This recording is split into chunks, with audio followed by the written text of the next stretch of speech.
Sherlock Holmes, The Rediscovered Railway Mysteries and Other Stories, by John Taylor. Read by Benedict Cumberbatch.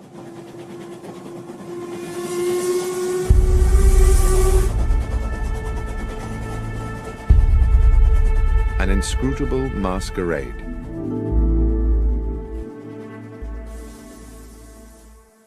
In a drawer, in the bureau of an upstairs room of my current home, there is a locked cedar-wood box, which I inherited as a youth from my grandfather. This is, one might say, my box of secrets. When I was young, it contained the treasures of boyhood, a catapult, a lump of beeswax, the carapace of a crab. For many years since, it has been the repository of an archive, admittedly a ragged and disordered archive, a collection of notes and scribblings concerning some of the many cases of my lifelong friend, the consulting detective Sherlock Holmes, which, for one reason or another, I never took the trouble to write into proper reports. Having had recently a little time on my hands, I reopened this box of yellowing notebooks, and it seemed to me that several of the cases, given the ocean of time between those events and the present day, would now bear telling. And I begin by chronicling an adventure which I may have dismissed for several reasons, not because it lacked baffling and intriguing elements, on the contrary, but mostly, I think, because it was, for me personally, such a dizzying and distressing experience. It was a Wednesday evening in July, at the end of a day of strait-jacketing heat, and I sat next to the open window of our parlour at Baker Street, drinking in the air and hoping for the liberating ripple of a breeze. The newspaper on my lap reported the release from police custody of a known criminal, Tobias Organ, arrested some days previously for the murder of Max Zimmerman, a moneylender shot through the head in his small apartment in Wardour Street. In the end, there had been insufficient evidence to charge Organ with murder, even though the police clearly thought him culpable. Strangely enough, I had once met Organ myself. He had come to me as a patient suffering, as I recall, from a severe lesion to the lower back, which he maintained had been caused by a fall against a metal stanchion, but which I had little doubt was in fact a stab wound. My diagnosis was supported, I believe, by his barely veiled threat that I should under no circumstances make known his injury to anyone else. He had an unforgettable, menacing way with him, and I had felt immense relief when he left my surgery. I'd been looking forward to discussing the Organ case with Holmes, who would certainly have some views on the subject, but when he finally appeared for dinner he was irritable and uncommunicative, and from these symptoms I guessed him to be in the process of some taxing mental work. All the same, I had no wish to sit out the meal in silence. "Stifling weather to be out and about, Holmes," I said, peppering a slice of beef. "Indeed, Watson, and equally stifling to be in." He busied himself with cutting into a potato. After a while I said, "I've not seen you today. I presume you were somewhere on business." "Yes, Watson, I was." Another pause, the chink of cutlery. "Somewhere local?" "Somewhere very local, Watson. I'd expect you'd like to know where." "Well, I've no wish to be intrusive." "In the basement. I've been all day in the basement of our house, and since your desire not to be intrusive is clearly struggling against your overwhelming curiosity to know, I will tell you why I was there." And he paused and smiled, "in the full confidence that you will not breathe a word to a soul about it." "Why, Holmes, of course not, and on the understanding that if I do tell you, you will not be able to leave this house until my work is complete." "What?" I put down, almost dropped, my knife and fork. "You don't mean not leave at all?" "That's precisely what I mean. So it may be that you would prefer to forego my secret rather than consent to becoming a prisoner here for what might be several days." Hopelessly intrigued, I gave no thought to the discomfort of being shut indoors in this sultry heat, no thought to the boredom, not even any thought to the fact that I had appointments in my diary. "I'm prepared to abide by your request, Holmes." He stood up from the table, his meal unfinished, and went across to the hearth to retrieve his pipe and tobacco pouch. As he filled his pipe and lit it, he sank into his armchair. "I believe you have been preoccupied with the case of Tobias Organ, Watson." Yes, it has been on my mind. How? You twice left the newspaper open at that page. The moneylender Zimmerman, a legitimate businessman with a wife and young children, was murdered with an army rifle. The police have many reasons for believing Tobias Organ to be guilty of the crime, and one of these is that he owns an army rifle. Organ, of course, denies that his firearm is the murder weapon. Well, yes, I said, one would expect he would. But suppose, said Holmes, suppose there was a science which could with certainty tie a bullet to the gun which fired it. Well, that would be marvellous, I said. But there isn't, is there? Well, Watson, let us say that such a science is seminal. It is exactly this problem which I am wrestling with at present in the basement of the house. I've set up a laboratory of sorts down there where I can conduct some experiments. Progress is promising, and if the results are as I expect, they will certainly send Tobias Organ to the gallows. But Organ is an utterly ruthless villain, undoubtedly guilty of a number of murders, but devious enough always to palm them off on others. If he were to gain even an inkling of my work, we would be in the utmost danger. I can see that you would be in danger, Holmes, but how might I be? As I say, Watson, Organ is ruthless. To get at any enemy, his favourite trick is to abduct someone close to his adversary, often with, I'm afraid, horrific consequences. You know too much now, and since I'm not prepared to put you at risk in that way, I fear you must sit it out in these apartments. You must not answer the door, you must stay away from the windows, no visitors. You must lead the life of a prisoner until such time as this matter is settled. Well, I said, it might be good for me. I have a medical paper to write, and the period of confinement might induce me to keep my nose to my studies. Excellent, Watson. I'm sure your sacrifice will not be in vain. I really did not see myself sacrificing very much at all. I spent the evening cancelling all appointments of the following week, and went to bed rather looking forward to a few days of fruitful incarceration. The morning found me in a hopeful mood in what appeared to be an empty house. Holmes, I presumed, had already descended to his basement laboratory. Our landlady, Mrs. Hudson, had left me a pleasant, cold breakfast, an indication that she herself had had to leave the house early. The day, while already warm and bright, had not yet begun to turn oppressive.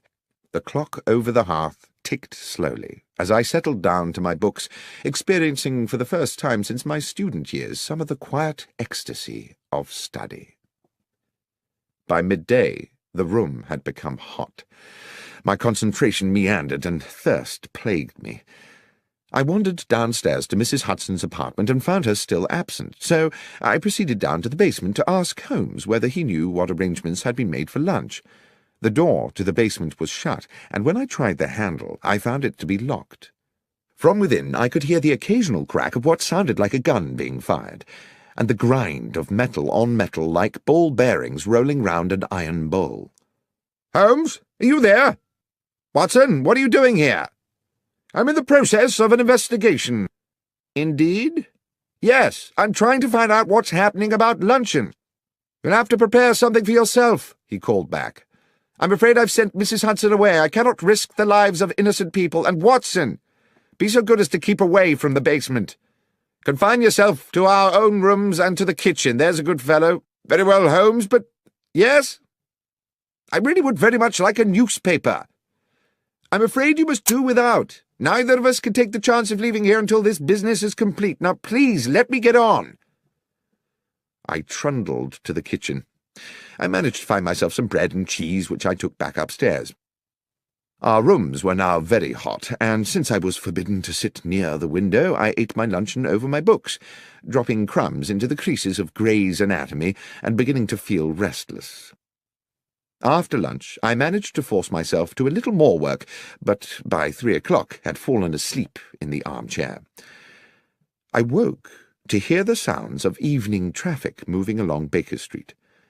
I listened with something like envy to the busy hubbub of those who were free to come and go, who had families to return to, and simple feasts awaiting them at convivial tables. My lot seemed bleak by comparison. Holmes did not emerge from his infernal basement, and Mrs. Hudson did not appear with an evening meal. I cannot recall how the rest of the evening passed.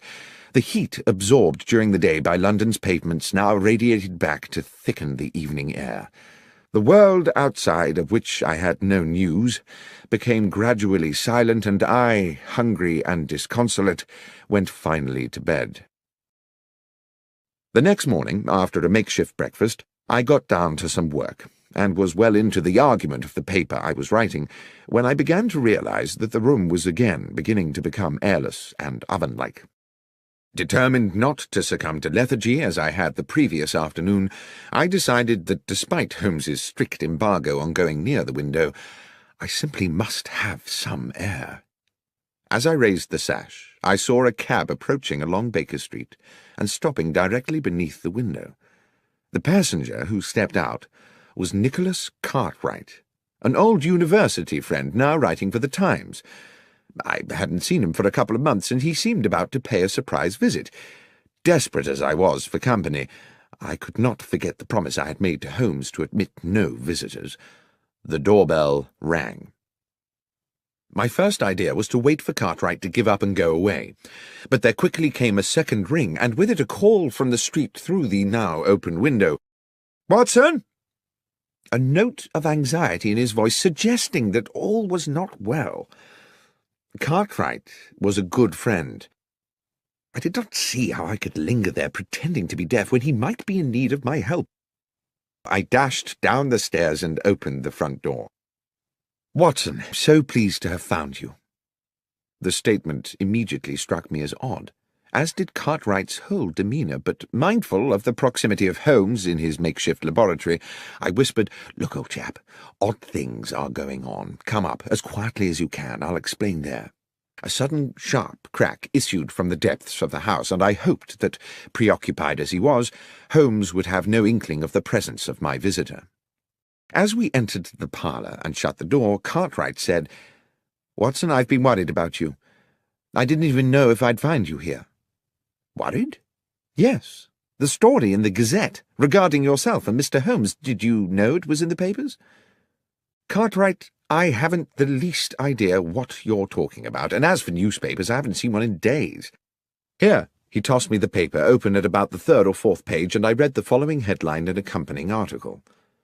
"Sherlock Holmes and Dr. Watson part company?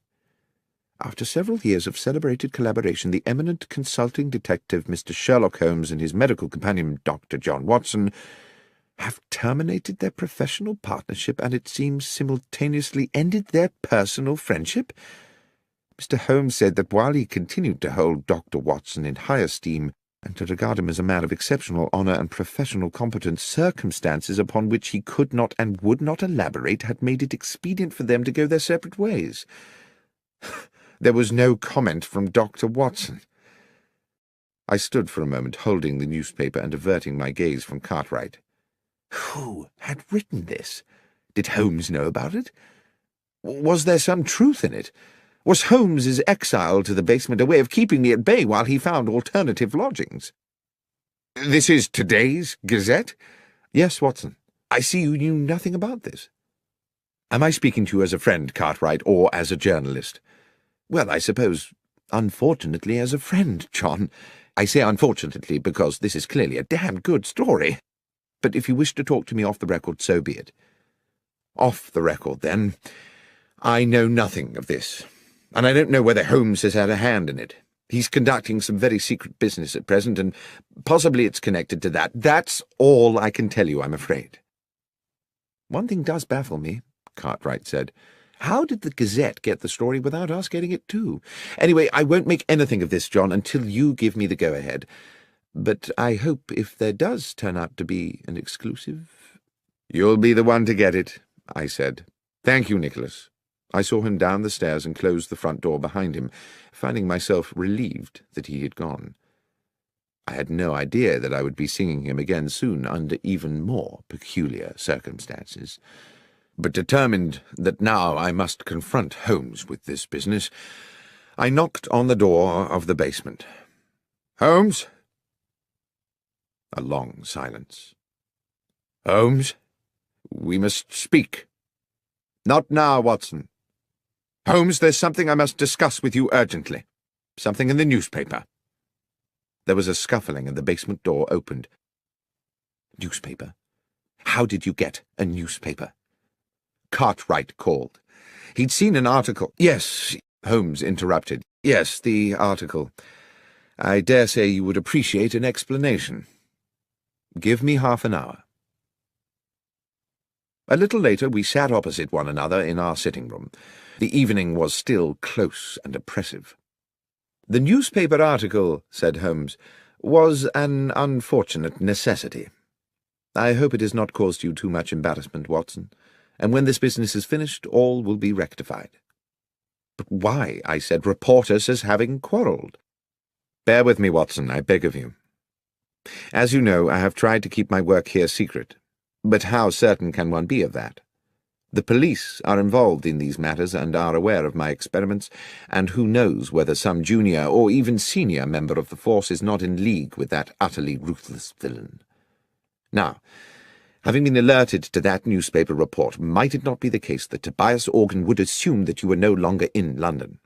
At any rate, he would certainly be likely to assume you were no longer sharing these premises with me." "You gave the story to the Gazette to protect me?" "Yes, Watson. That was my purpose." "I just wish that you'd consulted me first." "You were not supposed even to know about it, Watson. And if you had not had a visit from Cartwright, you would never have seen the article. It was unfortunate that he came when he did." "It was the article that brought him." "Yes, a miscalculation on my part. Now, it is late, work to do tomorrow, and I must insist on extracting from you another guarantee." "What's that, Holmes?" "That you will not, under any circumstances, interrupt my work again. It's all very delicate, and a disturbance at an inopportune moment could ruin everything. Is that clear? Not under any circumstance." That night I lay awake in the muggy heat, the bedclothes pulled back, and grieved for what I calculated to be the death of my reputation. At least, I imagined that's how the world would see it, or at least that portion of the world that reads the London Gazette. Holmes and Watson have parted company, but there is no comment from Watson, only a nobly worded valediction from the great detective. Such bitter thoughts polluted my restless waking and tormented my subsequent dreams. And added to all this, there lay a sense that things were still not clear, that something crucial remained unspoken. I woke early, but exhausted. Without going near the window, I took in what I could of the wakening day. The street was quiet. I dressed slowly and descended to the kitchen to find something to eat. The rattles and sharp cracks of Holmes's experiments had already come to life below in the basement, and I wondered whether he had even bothered to go to bed. I was making a pot of tea when the doorbell sounded. The noises from the cellar did not pause, so I assumed that Holmes had not heard the bell.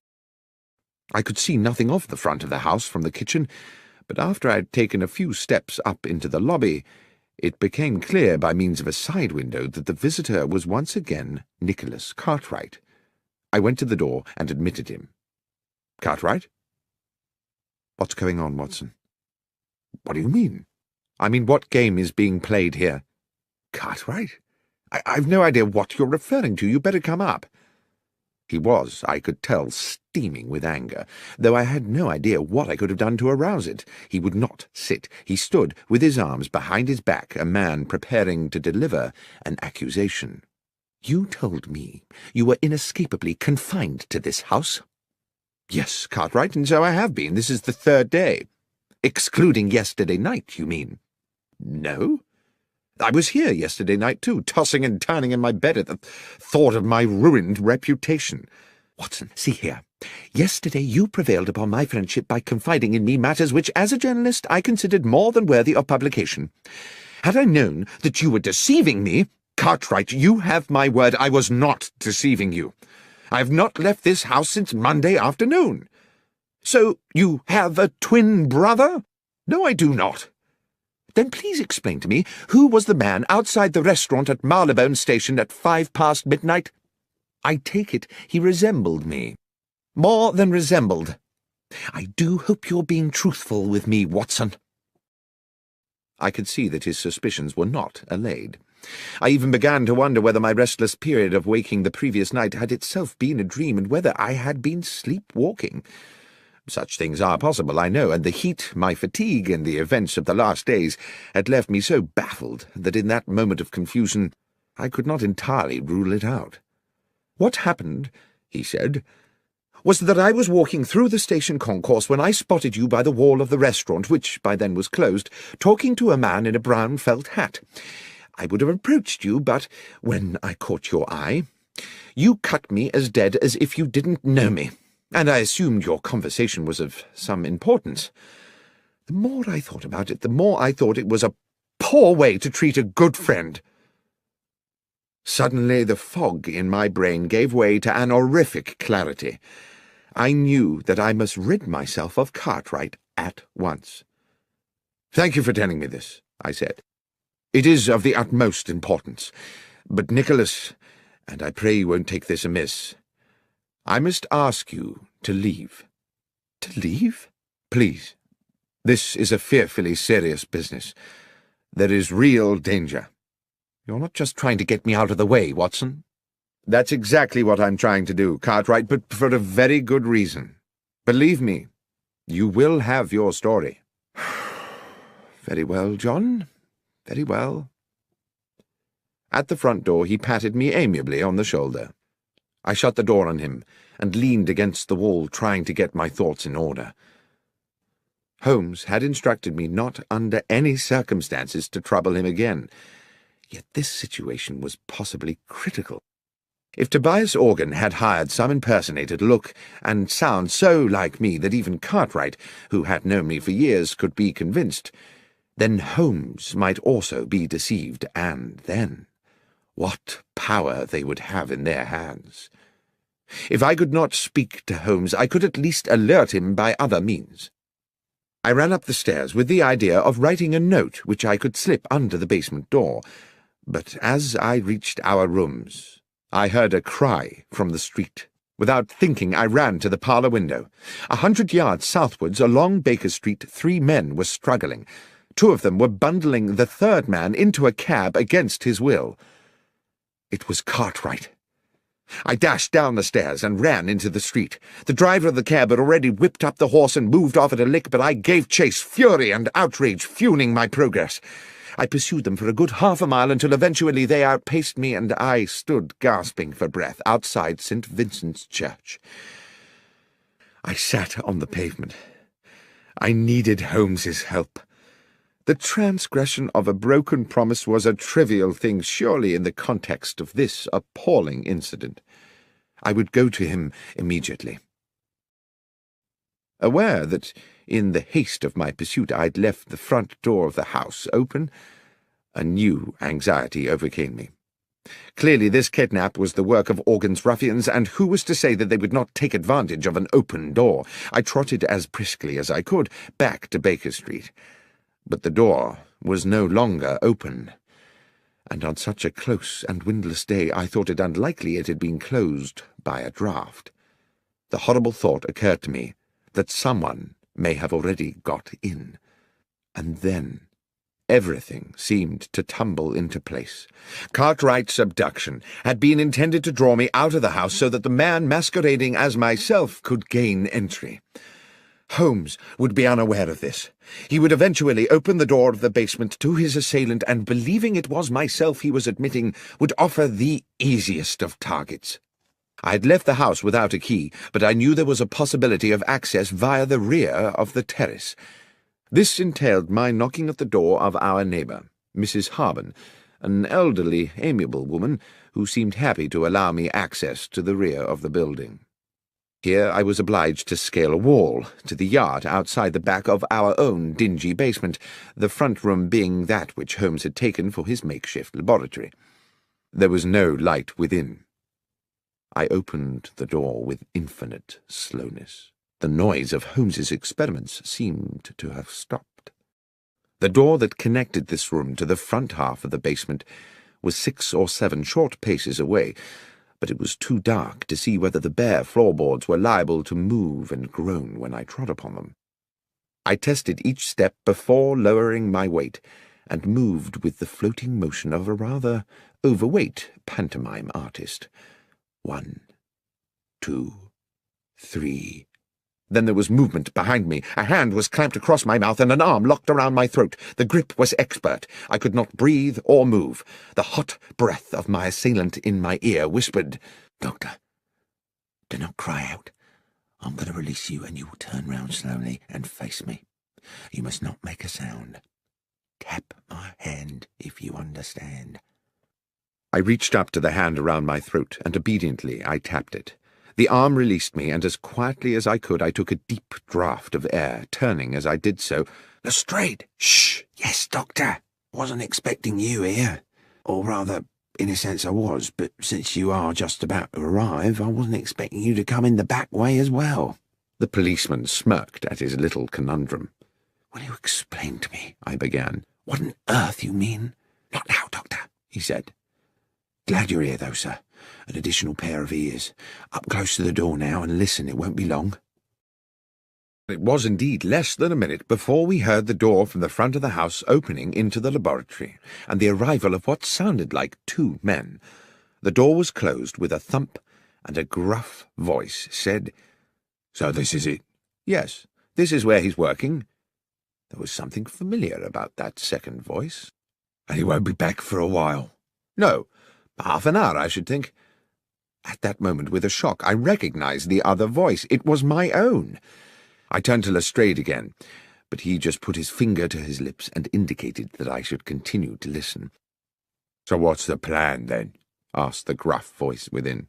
"To match the bullet that killed Maximum with the ones from your gun," said my voice.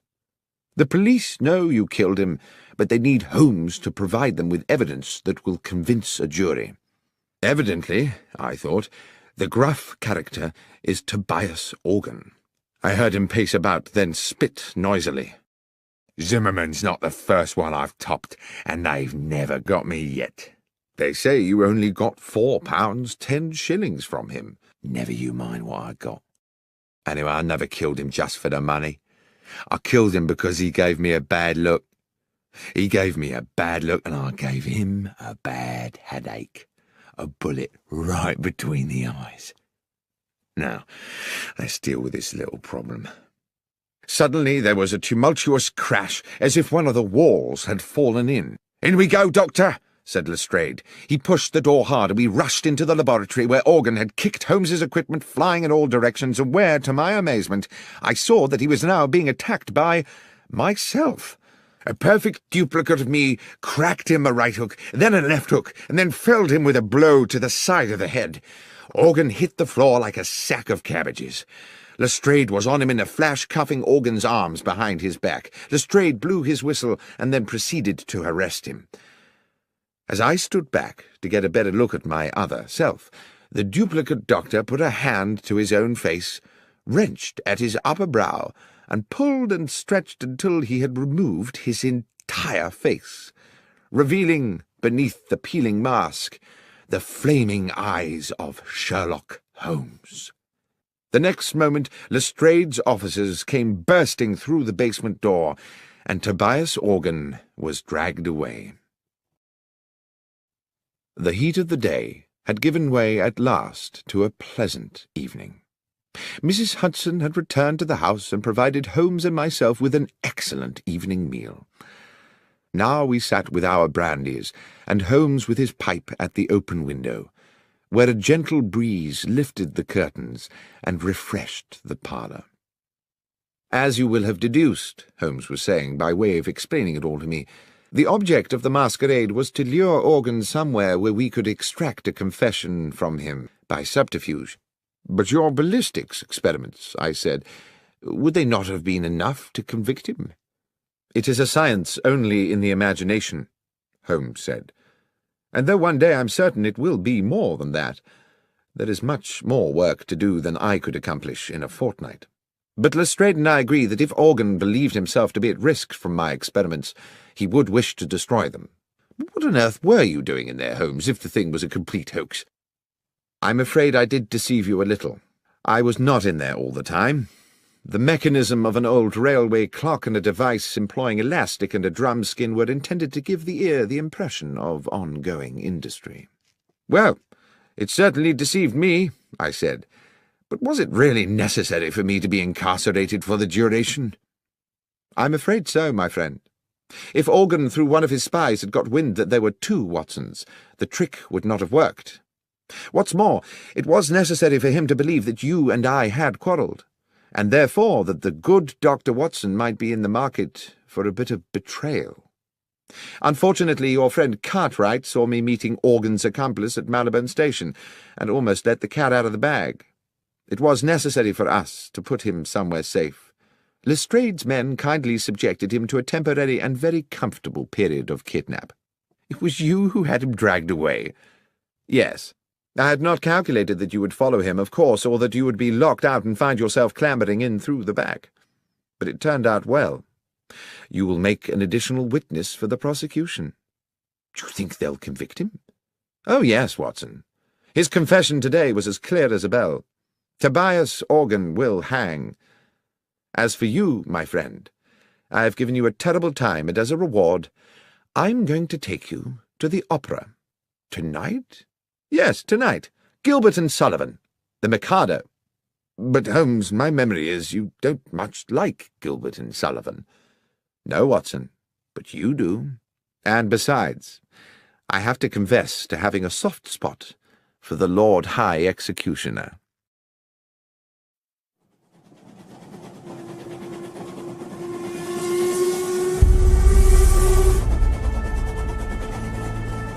The Conundrum of Coach 13. On an October morning, when rain streamed from the black clouds that swept above our Baker Street lodgings, I found my friend Sherlock Holmes in a similarly overcast mood. He had not had a case in weeks, not at least what he called a decent case, and he had been huffing and puffing about the house for 2 days. It was with some relief to both of us, therefore, that we heard the slowing approach of a cab in the street outside, and both moved eagerly to the window. The hansom did indeed stop directly beside our door, and after a moment a large and finely dressed middle-aged gentleman emerged into the downpour, paid his fare, and rang our doorbell. Holmes was smiling. Now, what could make a rich American so distressed, Watson, that he would come pell-mell here to us from Paddington? "An American?" I said, drawn irresistibly, as usual, into Holmes's tantalizing games. "Certainly, and I think a formidable character." "And do you wish to tell me how you deduce all that, Holmes?" "I deduce his distress and his nationality from the fact that he just tried to pay the cabby in American dollars before recalling which pocket held his pounds sterling. As for his coming from Paddington, that was the easiest of all, for the driver of the hansom is Henry Brown. I'm surprised you do not recognize him, who always works from the Paddington rank. As ever, Watson, I apologize for the banality of these observations, but you did ask." By now there were footsteps on the stairs, as Mrs. Hudson escorted the visitor to our apartment. While I inwardly delighted to note that my friend had returned to his amiable best in anticipation of a new challenge, I found myself praying that it would be a challenge worthy of his powers and his pent-up energies. No sooner had the door opened than the huge, rotund figure of our visitor, bright in a cream suit, burst into the room like an actor onto a stage, determined to establish his character instantly. "Mr. Holmes!" boomed the American voice as both his arms swept forward to grasp my right hand. "Benedict Masterson! What a great privilege to meet you!" "Delighted, but I am Dr. John Watson," I replied. "This is Mr. Sherlock Holmes." With equally booming apologies, he bowed charmingly to me and turned to my friend. "Ah, yes. Now I see. Unmistakable, unmistakable." The impression given was that he had found the first Sherlock Holmes of his acquaintance a little short of his expectations. "Mr. Holmes, I wish to ask you to act for me in a business both mysterious and distressing." "You had better sit down, Mr. Masterson," said Holmes, "and tell us everything." and having settled his cream-covered bulk into an armchair and accepted a cigar, on which he continued to puff anxiously as he spoke, the American told us his story. "I am a dealer in gold, gentlemen. Gold has been my life. My father owned small mines in Nevada, which gave us a comfortable living. In my turn, through judicious trading, I've made these assets yield a fortune. I came to London last week because your own Bank of England had made an order for a substantial quantity of gold bars to boost its reserves.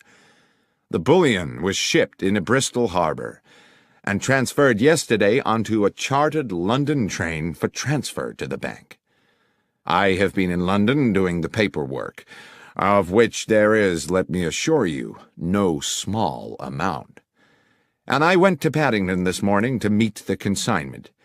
The train was there, the gold was not." "I see," said Holmes. "Stolen." "Undoubtedly. How much?" "We're talking 4 or 5 millions, Mr. Holmes."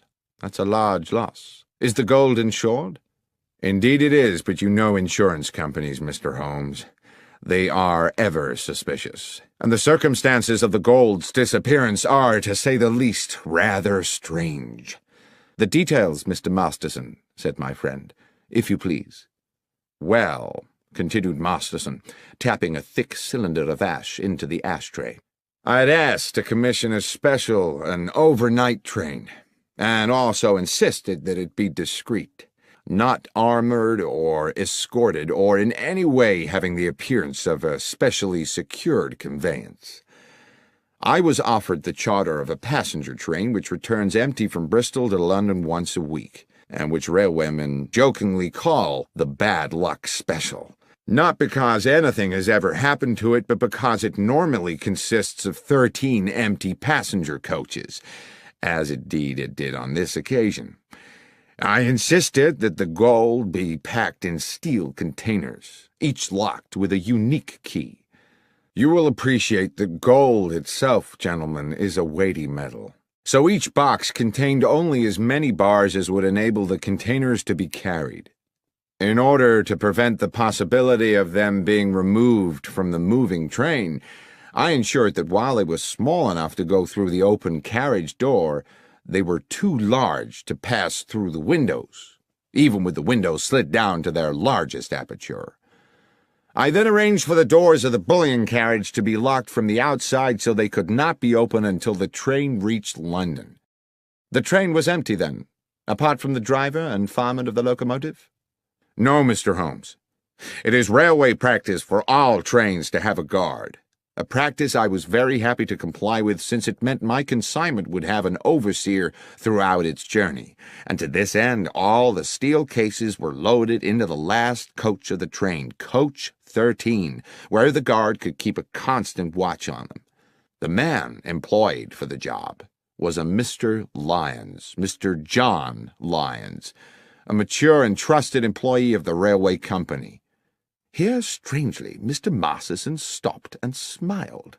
I inquired whether he had ever worked on the French railways. Gare de Lyons, you see? Gare de Lyon? Holmes smiled politely and nodded. Oh, forgive me, gentlemen, I could never resist a pun. To continue, the train left Bristol at 3 this morning, as scheduled. But when it arrived at Paddington at 6, the steel boxes of gold were gone. Mr. Holmes, this was an impossible robbery. The train stopped only once for a minute or so to take on water. Hardly time to unload a single box of bullion, let alone 100 of the darned things, weighing in at 150 pounds apiece. And the guard? Asked Holmes. Lyons claimed that he fell asleep somewhere into the journey and woke to find the bullion disappeared. He's being held at Paddington along with the driver and engineer, but all ardently protest their innocence. And with regard to other suspects, can you think of anyone in your organization who might feel inclined to take advantage of you? Masterson pinched his lips and looked embarrassed. Well, if I may confide something to you in the strictest confidence, my estranged wife, Laura, still has shares in the company. She believes that she should have more. There is some bitterness in this regard. However, I know Laura well enough to doubt that she is a thief. My friend simply said, "Thank you, Mr. Masterson. I will certainly take the case on. Would you be so good as to wire Bristol and inform them that Dr. Watson and I are on our way?" "I will, sir. You mean to go there today?" "Indeed, yes, as soon as I have made a check or two at Paddington Station." "Well, I surely thank you. I can think of no better hands in which to leave the case of the bad luck special than those of Mr. Sherlock Holmes." Holmes did not smile. "I never leave anything to chance, Mr. Masterson. Perspicacity and reason are the tools I employ." "Forgive me, Mr. Holmes. As I say, I am fatally attracted to puns." "We will keep you in touch," Holmes said, "with all developments." Within half an hour we were at Paddington, but before boarding the Bristol train, Holmes wished to make certain that the so-called bad luck special was secure. The train had been shunted into a siding, and we were relieved to find that police responsibility for the case had fallen to Inspector Stanley Hopkins, a young but ambitious detective with whom Holmes and myself had had numerous dealings in the past. Hearing that we were being engaged by Mr. Benedict Masterson, the inspector agreed to watch over the train and make sure it remained undisturbed until our return to London. It was still raining when we arrived at Bristol, where we met the station foreman, George Willits, an amiable man in his 50s, who gave the comforting impression of having been in his job for a lifetime and knowing the whole business inside out. Willits had been on duty the previous night and took us directly to the goods platform from which the bullion train had left. Though he did his best to be of assistance, he looked painfully weary. "I apologise to you gents for my appearance," he said, "but I was on night shift last night seeing out the special. I was just about to go off when the message came from London about the theft, so I've not yet been home to bed." "We won't keep you long, Willits," Holmes said. "I understand you were here when the bullion boxes were being loaded." "I was, sir. I supervised them myself.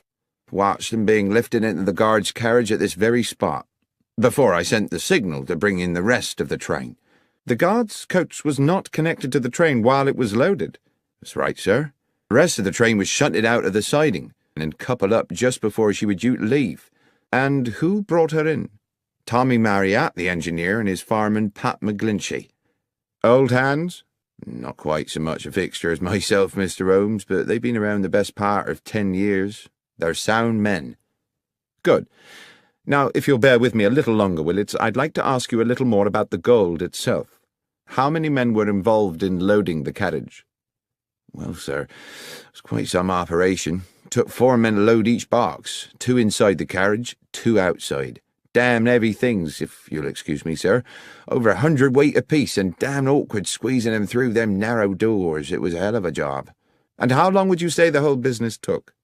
"It was about midnight when they started, and about 2:15 by the time they finished, so almost 80 minutes. "And after it was loaded, was there any delay before departure?" "No, sir. The rest of the train, as I say, was reversed in from the siding. John Lyons, the guard, got aboard, and the door of the guard's coach was locked from without, sir, as per our instructions." "One final question, Willits, if I may. I'm informed the train stopped en route." "Yes, sir. She was scheduled to hold up for a minute or so at Swindon to take on water." "It stopped for no longer than that, and at no other time?" "No, sir. The signalman would know for sure if she'd been held over for more than a minute, and that's already been checked." Holmes seemed to pause for a moment while he considered all this information, and then he said, "Willits, I am most grateful for your detailed and, I have no doubt, accurate recollections. Now, if you will excuse us, Dr. Watson and I will take the next train back to London and leave you to go home and get some sleep."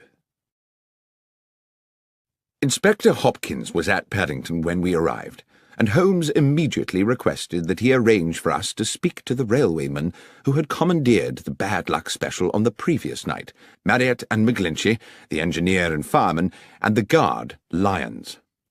In a dark office of the railwayman's quarters, on one of the grimmer outer platforms of Paddington Station, The three men sat disconsolately on rickety wooden chairs. It occurred to me that they had by now been detained in this dismal place for several hours, and when Holmes and I were introduced to Lyons, he barely had the energy to nod to us. But he did speak, his words almost drowned in the muffler which half covered his mouth. "I dare say you think me a thief, Mr. Holmes, from what you'll have heard. I'm not, sir, but what I have done is derelict my duty, so maybe I deserve what's coming." "I want to assure you, Mr. Lyons," Holmes said, "that my intention here is to uncover the truth, and uncover it I will. If you are, as you say, innocent of any crime, you have nothing to fear from the law. But tell me how you think you failed in your duty." "Well, I were meant to keep me eye on the shipment, sir, weren't I? But I fell asleep. It's not something I make a habit of, but this time I did." "And woke to find the bullion gone?" "A nightmare, sir. I suppose I should have stopped the train with a pull cord, but I was in a bit of a daze." "How long do you think you slept?" "I've thought about that, sir.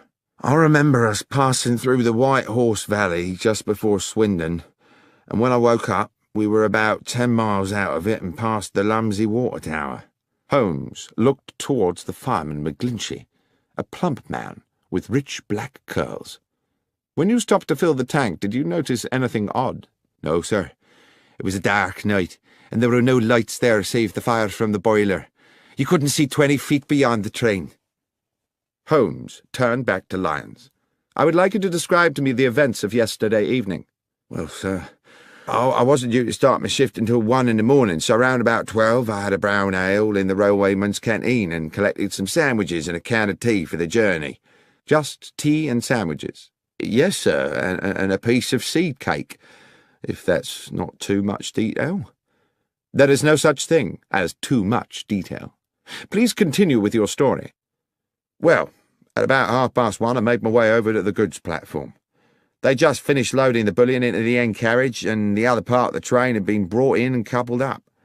A gentleman in a suit gave us final instructions. To the engineer and fireman Tommy and Pat here, he said the train was cleared to London, with just the one brief water stop, which was under no circumstances to take more than 3 minutes, and if there should be an emergency, they weren't to leave the cab. At that point, they locked me in with the gold, and at exactly 2 a.m. we were on our way. About a half hour after, I had me sandwiches and a few swigs of tea. It were a clear night, and I sat by one of the windows and watched the stars, contented with everything, sir. That's when I must have dozed, and, well, what happened after that, you know." "Thank you, Lyons," said Holmes. Then he turned to young Inspector Hopkins with a new, fierce gleam in his eye. "If we may, Hopkins, I should now like to inspect the train." We made our way along the track to the engine sheds, and after checking the locomotive, searched through each of the 13 coaches, whose number I carefully counted myself, until we arrived at the last, the guard's coach, in which the gold had been transported. "Now I have been assured," Holmes said to Hopkins, "that the doors of this coach were locked from the outside for the duration of the journey." "Yes, Mr. Holmes." "Yet it was possible to move along the train through the coaches via the connecting doors?" "Yes." "And what of the other coaches?" "I checked them. Their outer doors were all locked too, but it would have been impossible anyway for the thieves to have moved the containers along the train to jettison them from another carriage. The boxes of gold were too big to pass through the connecting doors. All that had been carefully calculated." "But is it quite certain," I ventured, "that the boxes could not have been opened and the gold removed bar by bar?" "Quite certain," said Hopkins. "Not without the original keys. They were unique to each box." "Besides, Watson," said Holmes, "if the boxes had been opened here, then, with or without the gold, they would still surely be here now.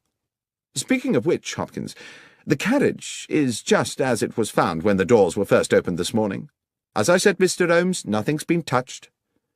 Holmes took an initial sweeping glance around the carriage interior, then stooped to pick something up from the floor. "This brown paper, I presume the wrapping for the guard Lyons's sandwiches?" "Yes." "This is can of tea?" "Yes." "Curious that he had a can of tea?" No. Curious that a man under stress should be so painstakingly tidy." I don't understand, sir. Never mind. What do you make of this, Hopkins? Holmes had picked up from the corner a loop of scarlet fabric, silken and ruffled. I don't know, Mr. Holmes. I was completely baffled by it. It seems to be a small decorative item of some sort from a lady's wardrobe. A hair tie, I should think, I said. How might it have got here? I don't know, Doctor, I'm sure. But I suppose it's theoretically possible that someone might have concealed herself in another carriage. Holmes had put the object to his nose. There is a perfume to it, he said, but faint, as though it had not been worn for some time. Could it belong to the thief? I asked tentatively. Possibly, said Holmes, though I think that might have been a thief too many. He stooped to replace the scarlet fabric on the floor of the carriage. I think we are close to a conclusion, Watson. Hopkins, I should like to talk to the guard lions again, and to the driver and his fireman. Please make sure that there is at least one other police officer present, and we must be sure to invite Mr. Benedict Masterson to our little denouement, since he's been kind enough to pay the fee for this investigation. By the time Masterson arrived, the clock was approaching 9, and we sat in the old mess-room bathed in dingy yellow gaslight. The rain rattled ceaselessly on the roof and windows, and, when we were all assembled, the 3 weary railwaymen, along with Benedict Masterson, Inspector Hopkins, a junior officer, and Holmes and myself, the gathering became hushed and expectant. Masterson said, "Well, this has certainly been a baffling business, Mr. Holmes. But I assume we're here because you've picked up some clues along the way. You are certainly a man equal to his reputation, sir. The inspector mentioned a red silk trinket of some sort." "Yes," Holmes said. He produced the item from his pocket. "This piece of perfumed fabric. The clear message is that someone was concealed in the carriage with the bullion." "I see. And moreover," I put in, "that the concealed person was probably female." Masterson appeared a little shaken. "Female, you say? Oh, dear." "If I may," said Holmes, "we will return to that later. Mr. Lyons, let us revert for the present to the subject of your sandwiches." "My sandwiches again, sir?" "Indeed. The sandwiches you took on board the train last night, together with the seed cake and the can of cold tea. You say you ate them just before you fell asleep." "Yes, sir." "You ate the sandwiches and the cake, you dozed off, you woke up again, and the gold was gone." "Yes, sir. That's how it happened." "And when you came round and realized the gold had gone, you say it was like a nightmare." "Yes, Mr. Holmes." "You were very agitated?" "I certainly was. Too agitated, I expect, to sweep the floor of the carriage." "To what, sir?" "I presume you did not sweep the floor of the carriage at that point, in that disturbed state." "No, sir, I didn't. With respect, sir, that's not my job." "Quite. I wouldn't expect you to, which makes it very difficult to explain why, when I examined the guard's coach this afternoon, I found not a single crumb on the floor. Now, can anyone here tell me how it's possible to eat several sandwiches and a slice of seed cake without dropping a single crumb? Or, come to that, a single seed?" "I promise you, sir, what I said about my supper was true. I remember exactly what I brought and exactly what I ate." "I have no doubt of that, Mr. Lyons." "Then what, sir?" "My point is merely that you were obviously not in coach 13 when you ate the sandwiches." "On my honour, Mr. Holmes, I swear I was." "Oh, you were in a carriage, certainly, but you were not in the carriage in which your sandwich wrapper was found. The coach where you ate your supper, the coach with the bullion, never made it to London."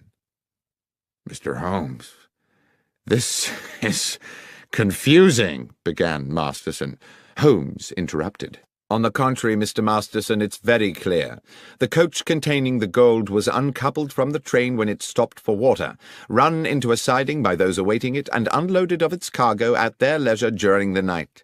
It was a perfectly dark night. There was no moon, so the railwaymen, as Mr. McGlinchey here has recently confirmed, could, from the water pump, see nothing of what was going on at the back of the train.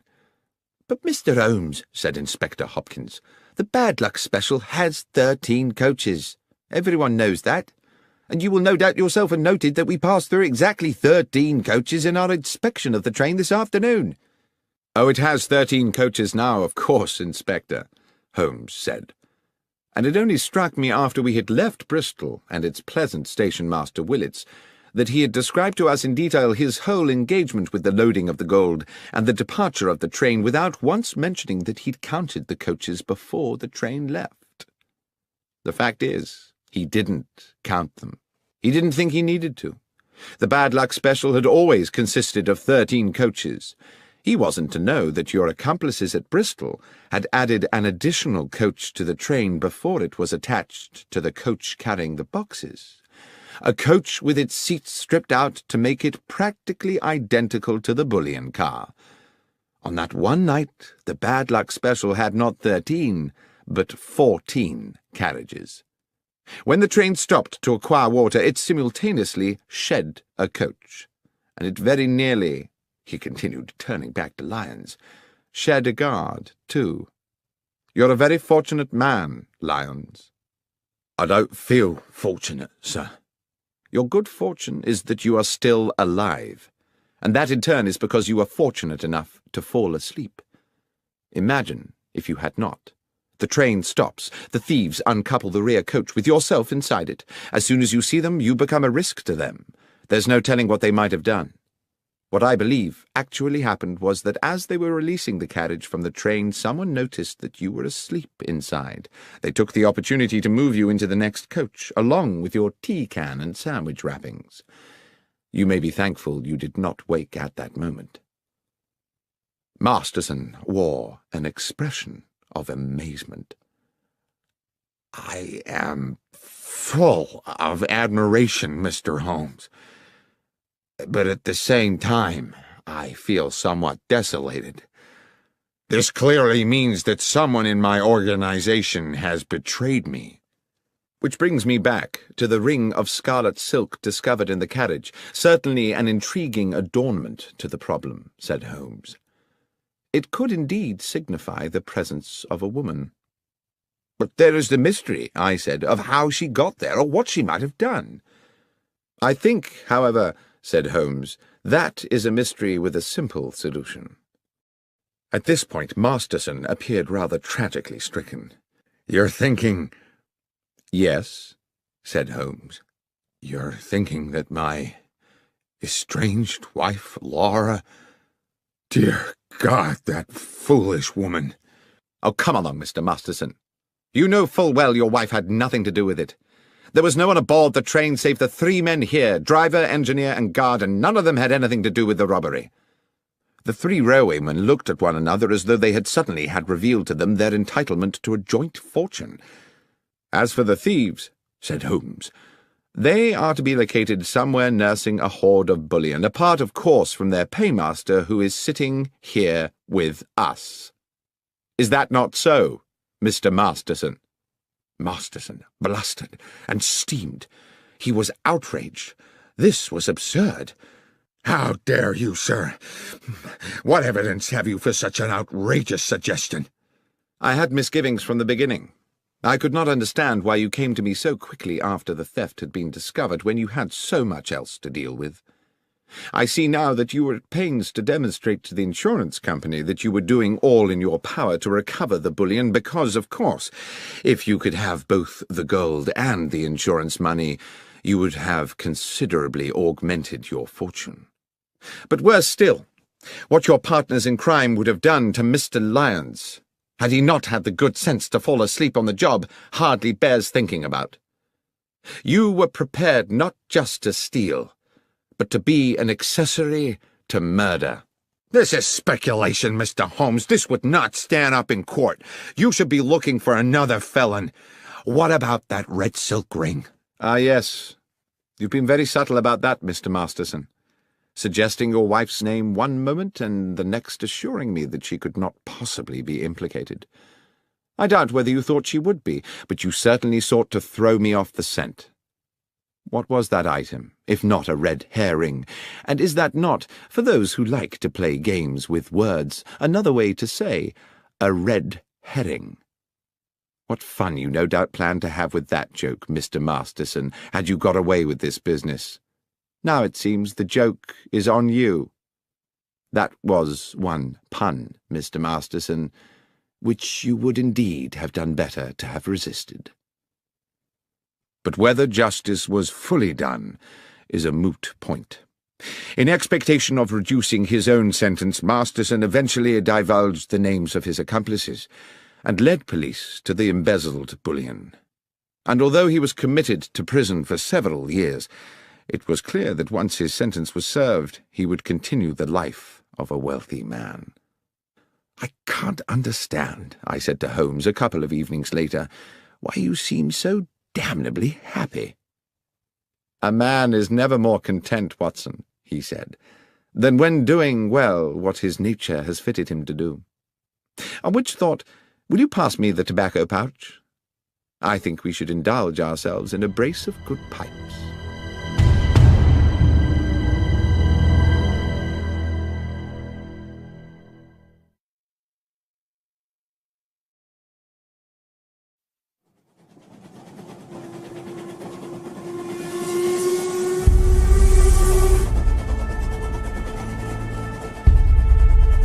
The Trinity Vicarage Larceny.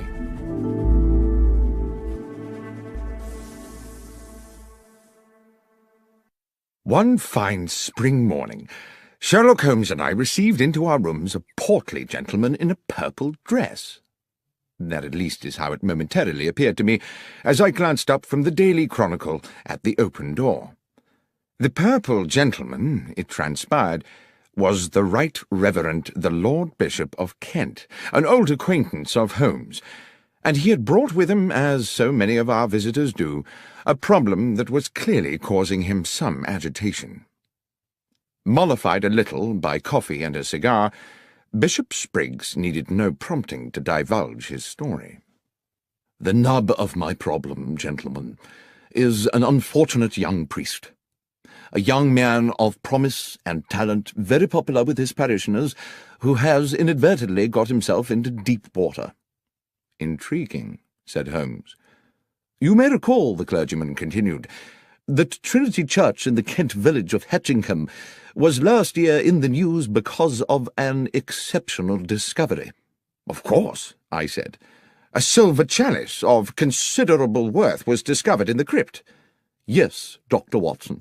A magnificent medieval relic, the so-called Hatchingham Grail, weighing some 22 pounds. With my approval it was sold to the British Museum, with the idea that a good portion of the proceeds would go towards restoring Hatchingham Church.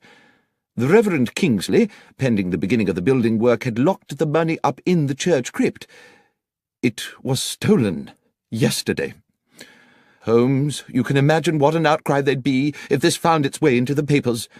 It would be bad for Kingsley and the Hatchingham parish, and goodness alone knows what it would do for the reputation of the church.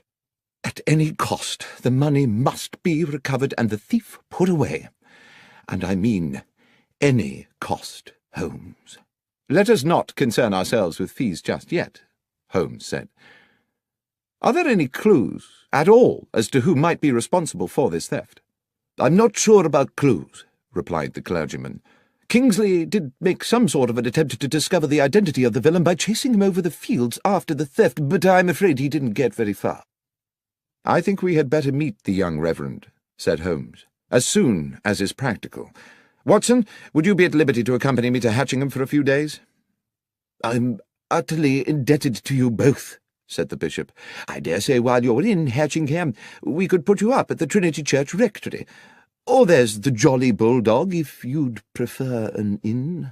"Ah," said Holmes, "the Jolly Bulldog. Now that sounds like just my kind of animal." We journeyed to Hatchingham the next morning and established ourselves at the cosy but crumbling hostelry that was the Jolly Bulldog. Our landlord was a bluff man called Starkey, taller by inches than Holmes, and compelled to stoop to avoid the beams of his own ceiling as he lumbered about in heavy boots serving his customers. He grudgingly provided us with a late snack of bread and some rather tough cold meats, complaining that if everyone chose to be fed at 2:30 in the afternoon, they would have to invent a new word for the meal taken between luncheon and dinner. "Leftovers?" said Holmes to me impishly, and at a level which I am sure Starkey was meant to overhear. "Might be that word?" The publican growled ominously as he left us, and I leaned over to Holmes and whispered, "There is surely an example of how a little power may go to the head of a man and make him too big for his boots." "I was thinking rather," said Holmes, "from the way he clumps about this place, that his boots are rather too big for him." I saw the two gentlemen on a nearby table smile at this remark. "I shouldn't take a lot of notice of Starkey," said one of them amiably. "He's just as tiresome with all the customers." The gentleman introduced himself as John Hapton, and his companion as Matthew Winslow. Although neither Holmes nor myself disclosed the details of our mission to Hatchingham, it seems they knew we were expected, and it turned out that both gentlemen were members of the parish committee, and were fully apprised of the theft, though they were quick to assert that it was not yet public knowledge. "I hope you will be successful," said Hapton, "in bringing this thief to book. We are fond of our vicar, and he has been a deeply troubled young man since it happened." The Reverend Kingsley's house was accessed from Hatchingham Lane by a short stone path. A few steps beyond the vicarage stood the church, with, on the west side, a moderate-sized graveyard. On the other side, with its own access to the lane and shaded by a handful of fruit trees, stood Cherry Cottage, which we would later discover to be the residence of the verger and his wife.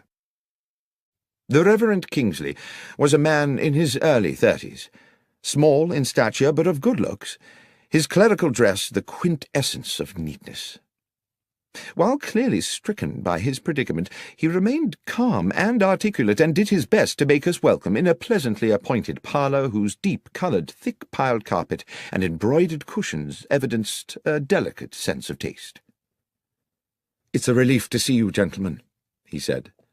"The bishop told me all about you, about your many successes in solving complex cases. The problem, as you know, is that while we saw the thief escape, we were unable to establish his identity. However, there are one or two factors which, though they seem opaque to my own consideration, might prove illuminating under your own, if I might show you." "I would be most grateful, Mr. Kingsley," Holmes said. "First, though, I see that you have recently held a meeting in this charming room. I presume that apart from the 3 other gentlemen present, the 4th was yourself? You keep the side chairs in another room, I take it." "Good Lord, how did you know all that?" "Oh, it's a simple matter. The carpet beside the window has indentations of 4 chairs, and therefore I presume 4 people, but there are no chairs in the room whose feet would match." "Well, yes, you are, of course, quite correct," said Kingsley with a broad smile. "The parish committee convened here just yesterday, as we do each week. Yesterday was the day I broke the news that the Grail money had been stolen, and I hope that that news will remain privy to the committee members until such time as the thief is caught, but—" The vicar paused, and Holmes said, "Please, go on, Mr. Kingsley." "But," continued the young clergyman, "the gentlemen on the parish committee are the same 3 who sat here 2 weeks ago, when I revealed that the money for the Grail was in the crypt of the church. Only they and I knew of the fact, you see, so I can no longer be as confident as before that they are all honest men, which is a most unfortunate thing." "It was all in cash, I presume," Holmes said. "Yes, Mr. Holmes. I kept cash so that I could employ local men to restore the church and pay them by the day. I have little time to run to the bank and make a withdrawal every time a man finishes plastering a wall." "The money was under lock and key?" "Yes. There is a safe in the crypt where the church's small treasures have always been secreted." "And the crypt itself is locked?" "Yes. It can be entered either from within the church or by a door leading from the churchyard, and both those doors are locked at night. Mr. Holmes, I do hope you can help me with this. I don't know how my flock will ever forgive me if that money is not returned." Then perhaps, if you can bear to go over it all again, you would be so kind as to tell Dr. Watson and myself the circumstances of the robbery." "Yes, of course. 2 weeks ago, looking out of this window on a Monday morning at about 11, I saw a man— I'm fairly certain it was a man— standing at the lich gate and looking over into the churchyard. I would not have given this a moment's thought, except that he wore a hat with an unusually wide brim and had it pulled so low over his eyes, and his collar so high that one could not distinguish his features. As I say, I cannot even be certain it was not a woman, except for his way of moving. I watched him for a good 10 minutes before he turned and strode back along the lane towards the village. That same afternoon, this time from an upstairs window, I saw him again, but now further along the lane, standing under a tree and once again seeming to study the church and its grounds. His contrived anonymity naturally put me on my guard. In the evening after those first 2 sightings, I was sitting in that very chair, Dr. Watson, which you are currently occupying, when a thought hit me like a bolt of lightning, a thought which you no doubt will be surprised had not occurred to me earlier, that this stranger might have designs on the money in the crypt. After this alarming epiphany, I spoke to my verger, Sam Manners, and his wife, May, who keep house for me. They live in Cherry Cottage, which, as you will have seen, stands on the lane beside the church's lich gate. There's a short cut from their back door to this house, which they employ when they wish to see me. I mention that because, as I think you will agree, it bears upon the matter. I asked them to report to me if this sinister figure, or anyone else unknown to them, appeared in the vicinity of the church. And indeed, it seems as if the man in that hat had begun to watch my whereabouts, because first May Manners, then her husband, reported to me that they had indeed seen the man in the hat. I began to feel that an attempt on the money was imminent. I resolved, then, to remain in the vicarage or the church grounds until I was certain that the threat had passed. I instructed Mr. and Mrs. Manners that if they saw the stranger again they were to take the short cut to my house and inform me immediately, but they were under no circumstances to approach him. And now we come to the day of the theft. Sam Manners was whitewashing the walls of the church. At this point Holmes stood up. "I think it would be as well, Mr. Kingsley, to acquaint ourselves with the geography of the church and its grounds. Might we continue outside?" A rapturous afternoon of sunshine and birdsong greeted us as we left the vicarage and walked out into the churchyard, where the Reverend Kingsley commenced our guided tour. I immediately began to locate us on a mental map of Hatchingham village and its surrounding areas, a practice I learned in my military days and which has served me well in civilian life. I could see in my mind the large oblong of farmland, about 2 miles across, with Hatchingham village and the church almost at opposite corners. This substantial area of land was surrounded on all 4 sides by public roads. Mr. Kingsley took us through the grounds on a grassy path which ran along the side of the church up against the gravestones of the churchyard. "This is the wall of the church Sam Manners was painting that morning," said the vicar.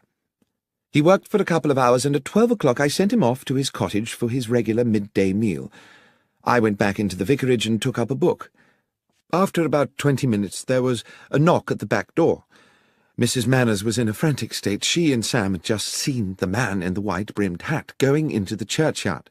I told her to return immediately, and to tell Sam to meet me here at the crypt door, and I came here directly to find myself staring at a spectacular mess." He pointed to a flight of 4 steps just off the path, leading to a door low down in the half-painted church wall. "The door to the crypt," he said, "from which the thief must have made his exit, and not expecting to encounter a paint bucket, presumably kicked it flying in his haste to escape." A residual expanse of powdery white, still damp in places, stained the flagstones at the bottom of the steps. "Sam was with me within seconds," continued the vicar. "We could see nobody, but we soon guessed which way he'd gone. If you'll follow me, gentlemen." The vicar led us a little further along the grassy path, to where the churchyard ended in a wooden fence. Set into the fence was a stile leading on to a footpath. "That," said the vicar, "was his escape route." Beyond the stile, the ragged footpath traversed the meadow through weeds and rough grasses, stretching away into the distance.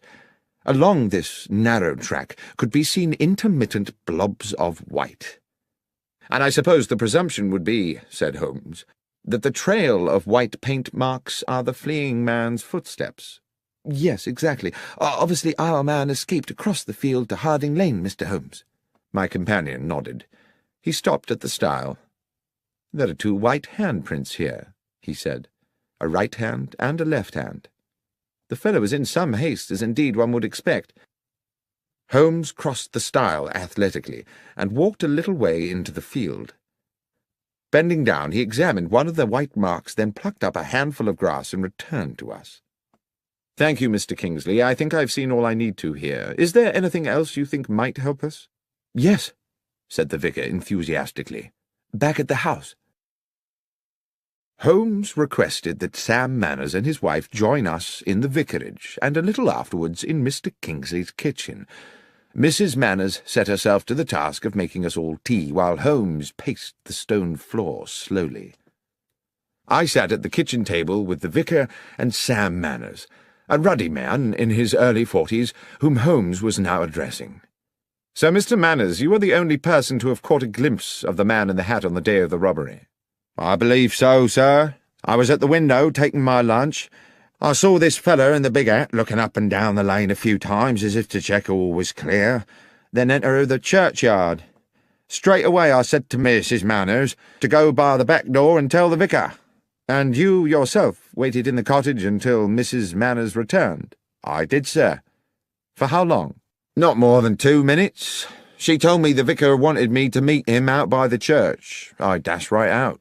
"And found the Reverend Kingsley waiting for you?" "Yes, sir, and the door to the crypt wide open, whitewash everywhere." "The crypt door had been locked before you went to lunch?" "Oh, yes, Mr. Holmes, it always was." "And that was when you noticed the trail of paint?" "Exactly, sir, and set off to follow it. You must have only been a short way behind the thief." "Must have been, sir, but he moved like the wind. We was across that meadow in less than 5 minutes. It's a good 4 furlongs, and never caught up to him. But what we found at the opposite side clinched it." Here Mr. Kingsley interrupted. "Sam means this," he said, and produced from a drawer a wide-brimmed black velvet hat, inexpensively made, and in shape rather resembling the sort of thing one sees worn by picadors in pictures of bullfights. Holmes took the hat and turned it around in his hands. "It was me found it, sir," said Manners. "I was running a bit ahead of the Reverend, hoping to catch up with our thief, and as soon as I was over the stile I saw it in the grass by the road, just where I suppose it had fallen from his head." "Well," said Holmes, "while I cannot see yet how that will help us, with your permission I shall take it away with me." "Of course," said the vicar. "We'll leave you then, but by way of that path across the fields. I'd rather like to follow the route taken by our escaping felon."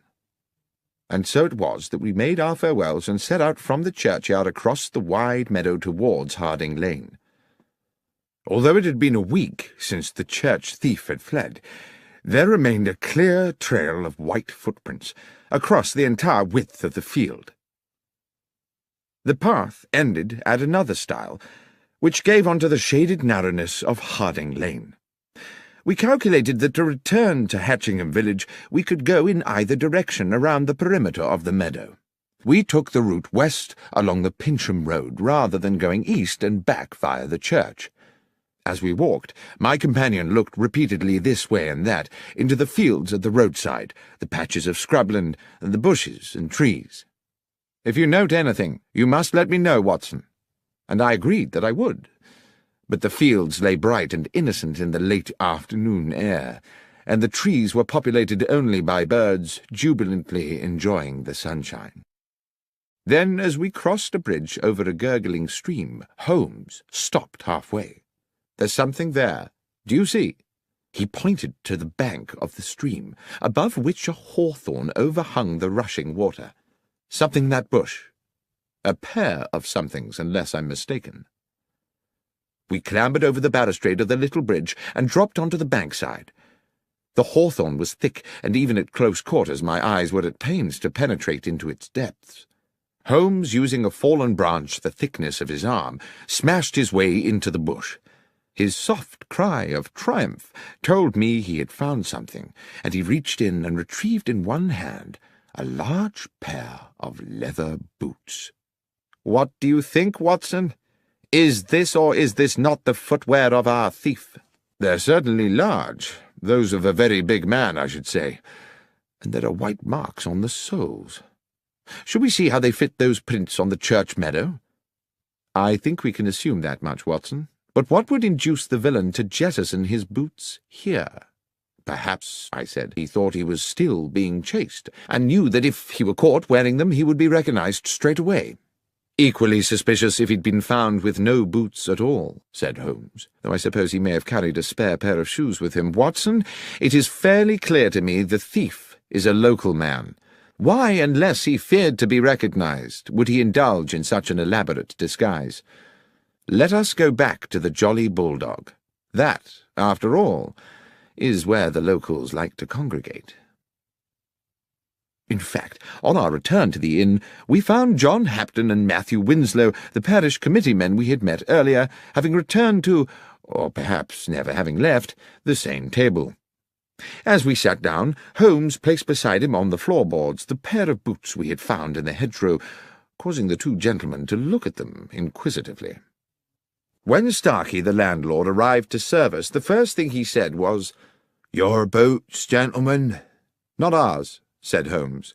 "We found them in a bush in Harding Lane." "Strange what some folks'll throw away," said the publican. "They looks in prime order to me." "Hardly been worn," Holmes replied, and then he asked, "Would these boots fit you, Mr. Starkey?" And seeing our companions on the nearby table watching, he added, "Or either of you, gentlemen?" "Not me, sir," Starkey replied, rather more amiably than I had expected. "I know my boots look weighty, but my feet ain't so big as you might think. It's just I'm subject to blisters." "But you find big boots help your blisters?" I asked, my experience of patients suffering with that condition telling me the opposite. "No, sir. To start the blisters, I need to put on 3 pairs of thick hose, so I always gets my boots well over my proper foot size." Then, rather sardonically, he said, "Thank you, though, for asking, sir." Mr. Hapton on the next table asked, "Do you mind me asking, sir, what's your interest in boots?" Holmes said, "It's an investigation we are conducting in which boots have, well, some scientific significance." Then to me he whispered as our neighbour turned away with a disbelieving grimace, "It's as I thought, Watson. We have our culprit." "Starkey? No, not Starkey. One of these—" and I indicated with my thumb the 2 men from the parish committee. "No, Watson." "Who, then?" "These boots, Watson, do you observe nothing untoward about them?" "No, not at all. They're practically new. They're of a large size. Apart from that, they are undistinguished." "On the contrary, my friend, I would say they were distinguished by a lack of paint." "I beg your pardon?"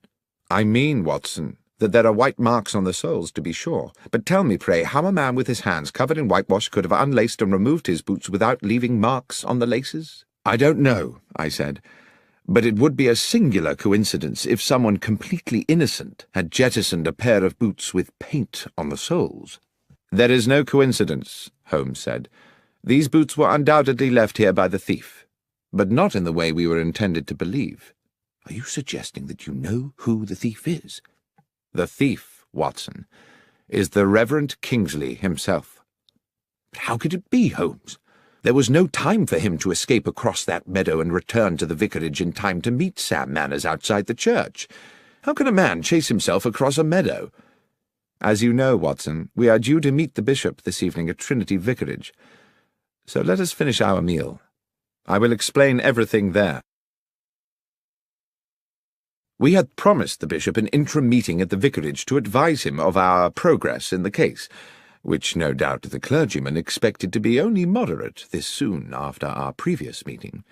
But we had hardly settled to our sherry in Mr. Kingsley's comfortable parlour than Holmes declared dramatically, "You will no doubt be delighted to know, gentlemen, that Dr. Watson and I have solved the case." I did not think it my business to confess that after my previous conversation with Holmes I was as much in the dark as anyone, but I sat quietly sipping my sherry while I watched my friend open the bag we had brought from the inn and remove the 2 large white-stained boots we had found beside the stream. The bishop's eyes widened. I have to say he looked incredulous. Mr. Kingsley, too, wore a sceptical smirk and raised his eyebrows. "Please tell us, Mr. Holmes, what you think you have found?" "Dr. Watson and I found these," Holmes explained, "in a bramble bush in Harding Lane. Big boots suggested we were seeking a big man, yet the footprints told us his stride was short. It was our landlord at the Jolly Bulldog who enabled me to understand the dichotomy. He is a man who buys bigger boots than his foot size in order to accommodate extra socks. Our villain, however, bought his bigger boots in order to accommodate another pair of shoes, leaving the footprints of a bigger man than he is himself. Is that not so, Mr. Kingsley?" The young vicar, I thought at the time, if he was guilty of anything, was heroically cool about it.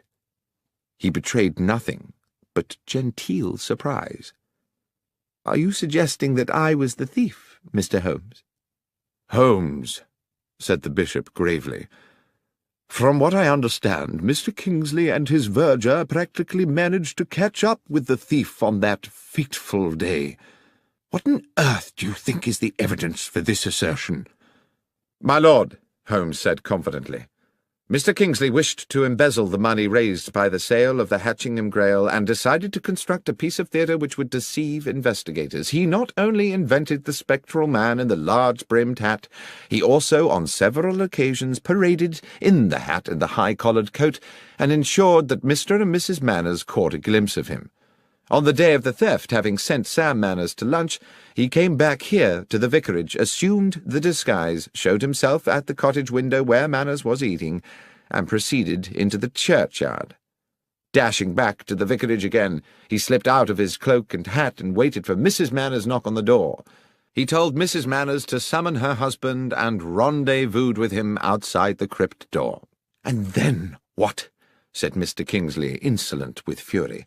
"I put on these boots, unlocked the church, went down to the crypt, took the money, escaped the church, jumped the stile and ran across a mile of the field, then dashed a mile back, took off the boots and waited calmly for Sam to arrive, whereupon I went chasing off across the field again. That would indeed have been ingenious. To do in 2 minutes what an athlete could not do in 20. Yes, indeed. The question, as my friend Dr. Watson has clarified, is precisely, how may a man chase himself across a meadow?" "And the answer?" asked the bishop. "No one will ever know at what point you took the money, Mr. Kingsley. As the keyholder you are free to do it at your leisure, and, for all one knows, it may never have been in the crypt safe in the first place. Certainly there was no need for you to waste time on it on the day we are discussing. You wished to ensure there was just enough time with Mr. Manners at lunch for you to get to the crypt door and kick over the whitewash bucket. And of course you had given Mr. Manners the task of whitewashing that particular part of the church wall, simply to ensure that there would be a bucket there to be upturned. That was all you needed to do, because, and here is the thing, you had made the footprints across the field on the night before. You had also, I have no doubt, planted the boots in the hedgerow on the same occasion, making sure they had plenty of white paint on the soles.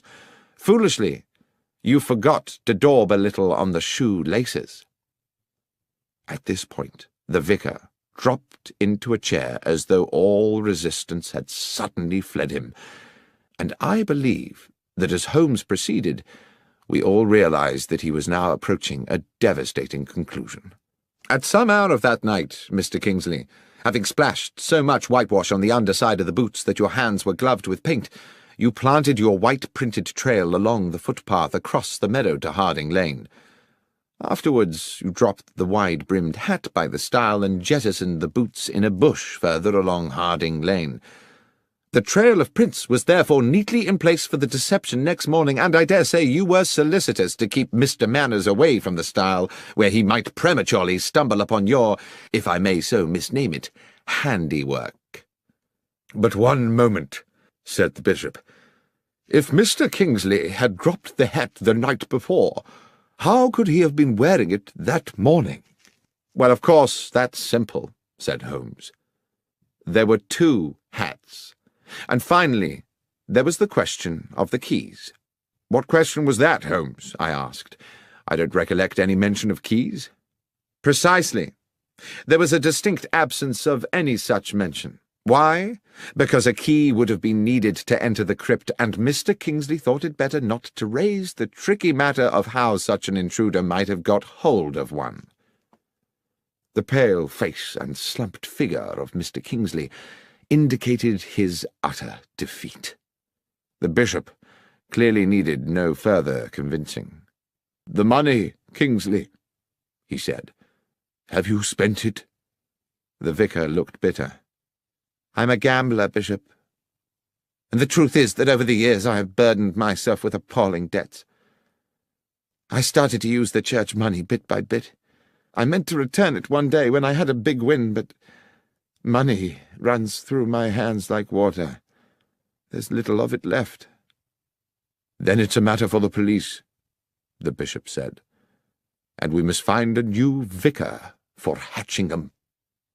I fear that you, Mr. Kingsley, will for many years be the incumbent of a much dingier parish."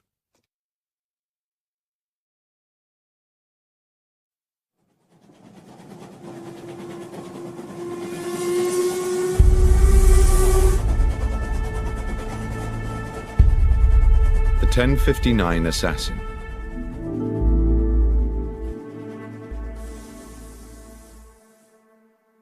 It is now well known that the investigations of my friend and companion Sherlock Holmes, which I have had the privilege to document over the years, represent only a small portion of his life's work. Many other cases have fallen into the obscure well of history. But nothing departs this world without leaving some trace or memory, and now and then an old story rears its head. So it was with the events of the Stovey murder.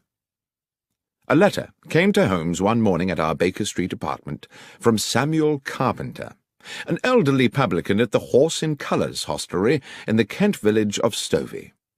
Several years previously, Samuel Carpenter had been a witness at the trial of Arthur Weeks, a local villain accused of intimidation, abduction, blackmail, and grievous bodily harm. Holmes had been involved in helping police on the case with footprint evidence, and thus had come to meet the amiable publican. I suppose we never expected to visit the quiet settlement of Stovey ever again, but the letter contained a clear and urgent summons. "Dear Mr. Holmes, you did say when we made our farewells 4 years ago that if ever there should be a day when I had need of your assistance, I was to write to you immediately. I'm afraid, sir, that day has come. A terrible set of events has clouded my life, and I am quite at a loss. Arthur Weeks, that ruthless villain you helped put away, died in jail a few months ago. Ever since then his son, Henry, has been making our lives a misery. I found my dog Catcher shot dead in the field, and twice a dead fox in our water tank. I started getting letters threatening to burn down the inn, telling me I should one day wait in vain for my wife to come home. Terrible things, but all written anonymous. Then he brazenly come and drink at the inn as innocent as you like. Well, last week our son Jack told Weeks straight there, in front of all my customers, that he'd gone too far, and he'd better prepare himself for some serious consequences. I wish he had not done it. 2 days afterwards, Weeks was found shot through the head, and my Jack is now being arrested as a murderer. If there's anything you may be able to do, Mr. Holmes, please come immediately." I knew that Holmes had taken strongly to the publican, so it was hardly a surprise to me when he asked, as is his way, whether I had any pressing engagements over the next few days, and, when I said no, instructed me to pack immediately an overnight bag. Within an hour we were aboard a Kent-bound train. In Stovey village we took rooms at the Horse in Colours, and as soon as we were settled in, sat with our landlord at a table in the bar, where a large fire battled the chill in the air. Holmes said, "Now, Mr. Carpenter, the first thing you must do if I am to help you is to answer my questions honestly and accurately." "That I will do, Mr. Holmes." "Your Jack made a threat to Henry Weeks here in this bar." "Yes, sir." "And 2 days later Weeks was found dead." "Dead with a shot through his head, just outside the village where Nightingale Lane crosses the London railway line, and his horse tied up nearby." "And they came to arrest Jack when?" "That very night. But Jack wasn't here, of course." "Wasn't here?" "Jack couldn't have killed him, Mr. Holmes. Jack was already aboard the London train when Weeks was killed. He was off to buy himself a suit for his wedding. I took him to Stovey Station myself that evening to catch the 10:59. There weren't a moment when Jack left my sight. I watched him get on that train and waved him off as it left. But the police didn't seem to think that counts for anything. Soon as he got back here next day, they carted him off, and he's now under lock and key in Maidstone jail." "Well, Mr. Carpenter," said Holmes, "I accept unequivocally that what you are telling me is the truth. But my sense is that this is going to be a very convoluted business, and I must impress on you the need to be patient." When Carpenter had returned to serving his customers, I said quietly to Holmes, "Surely, if what the old chap says is true, the police have no case. Weeks must have had 100 enemies hungry for his blood, with far weaker alibis than Jack Carpenter." "Perhaps so," said Holmes, "but I fear the word of a father in defence of a son is unlikely to be regarded in court as compelling evidence, especially when the police have their minds made up in advance. Watson, I've a suspicion that things may get a lot more obscure before they become clearer. Let's make good use of the afternoon by acquainting ourselves with the details of Henry Weeks' unfortunate end." Our escort to the scene of the crime was a local policeman, Sergeant Berry, a man of stubborn practicality, whose uniform one suspected must have been artfully augmented to accommodate the spectacular rotundity of his belly. He clearly felt he had better things to do than to accompany a consulting detective to the scene of a crime when the culprit was already halfway to the gallows. Walking from Stovey village, we arrived at a spot about 30 yards from a level crossing where the main London railway line traversed Nightingale Lane. "Dark Hill Crossing. Corpse found here," Sergeant Berry said bluntly. 6 feet from the fence. Victim's horse still tied to the fence. Cause of death, single bullet entering just here." He put a plump finger in the centre of his brow. "Weapon?" "A gun," said the policeman insolently.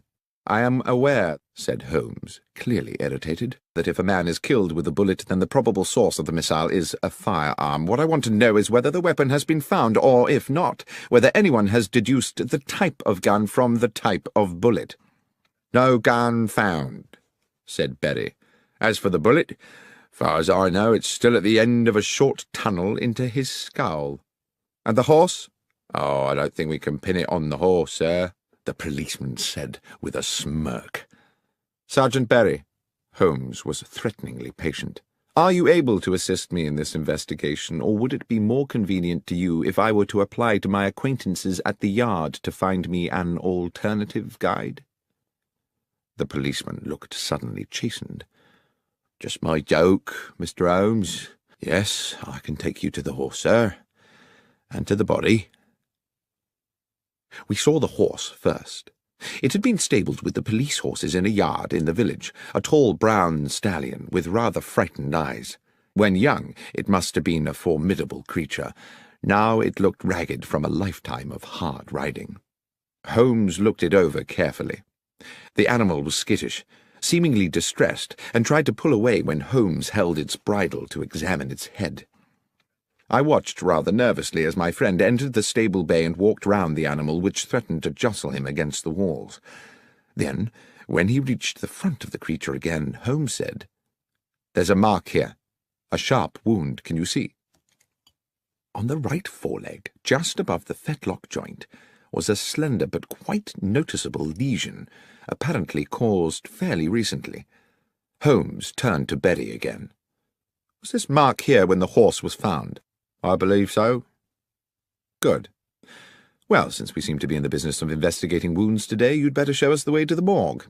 Incidentally, Sergeant, how well do you know the accused man? Fairly well, replied the policeman.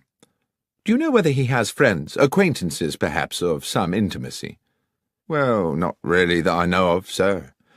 He was always at his father's public house, and they were ever a close lot. Sergeant Berry stopped. He became instantly animated and businesslike. A gleam came into his eyes, and he said, "Look, there's the mortuary, Mr. Holmes, just after the church. I'll leave you to it, if I may. Just thought of something rather urgent I've got to do." And very briskly, almost running, he disappeared back towards the village. "Strange," I said to Holmes. "What do you think that was about?" "I think," said Holmes, "that I've put an idea into his head. I only hope it doesn't complicate matters." It transpired that a post-mortem on the dead man had been commissioned, but that the police pathologist had only arrived from London that morning, possibly on the same train as Holmes and myself. I knew Professor Yardley a little through my connection with St. Mary's Hospital in Paddington, and he was quite amenable to my assisting him with the matter in hand. He was a conscientious practitioner, and while the cause of death seemed evident, he thoroughly inspected the externalities of the corpse before opening it. The head wound was a clean, almost star-shaped hole, glutted with dried blood. There was no wound on the back of the head, and it was apparent that the bullet had not exited the body. "Notwithstanding that there was no weapon at the scene," Holmes said, "suicide seems out of the question, wouldn't you say? There are no powder burns to the skin, and, besides, the wound is probably too small for a close shot. I'd say the missile came from some distance." The bullet had, it turned out, penetrated the brow and lodged deep in the parietal lobe of the brain, but, as Holmes had suggested, the hole in the skull was small, and there was not the dramatic shattering of bone one might have expected from a close shot. Suicide, Professor Yardley concurred, was not a possibility. "We are certainly looking for a murderer, then," I commented to Holmes as we wandered back towards Stovey. "Well, somebody killed Henry Weeks for certain, Watson. But I have to confess that at this moment I have no idea who it was." "You don't think we might be wrong about Jack Carpenter after all?" "I do hope not, Watson. It would be an appalling tragedy. But then I suppose for one poor soul or another, murder always is." I had hoped that our next port of call would be the Horse in Colours, for an icy wind had blown up and I was ready for a glass of beer and the comfort of the inn's blazing logs. But Holmes walked us straight to Stovey Station, where, he said, we must make an important call. I steeled myself against the increasing cold as the last light faded from the sky. The station-master at Stovey was Milton Fraser, a man dressed to give the impression of order and precision, his cap fitting perfectly the balding sphere of a small, neat head, and a fine silver pocket-watch peeping from his waistcoat pocket. Holmes, whose own knowledge of the country's railways is second to none, won his confidence easily. "I wish to ask you, Mr. Fraser," he said, "about yesterday evening. There is a late train to London, I believe." "The 10:59, sir." "It was on time?" "It was, as it generally is. Not much traffic on the tracks at that hour." "And do you recall whether any passengers boarded the train at Stovey?" "Of course I do, sir. Young Jack Carpenter." "Just him?" "Yes, sir. His father saw him aboard. I watched the train pull away myself." "And there is no way anyone could have left the train after that?" "Well, not here in the station, no, not without my seeing him." "Not in the station?" "No." "I suppose it might be possible for someone to alight at the crossing." "The level crossing?" "Yes, sir. The 10:59 always stops at Darkhill Crossing for a few minutes. Safety precautions, sir. Thornley Bridge over the Stour is considered unsafe for two trains until they finish the repairs, so the 10:59 up train must wait until the 11:04 down has come through." "And this happens every night?" "Can't recollect when it last didn't, sir." "Lastly, Mr. Fraser, can you recall which part of the train Mr. Carpenter boarded?" "Second compartment of the third carriage, sir. I'm quite sure of that."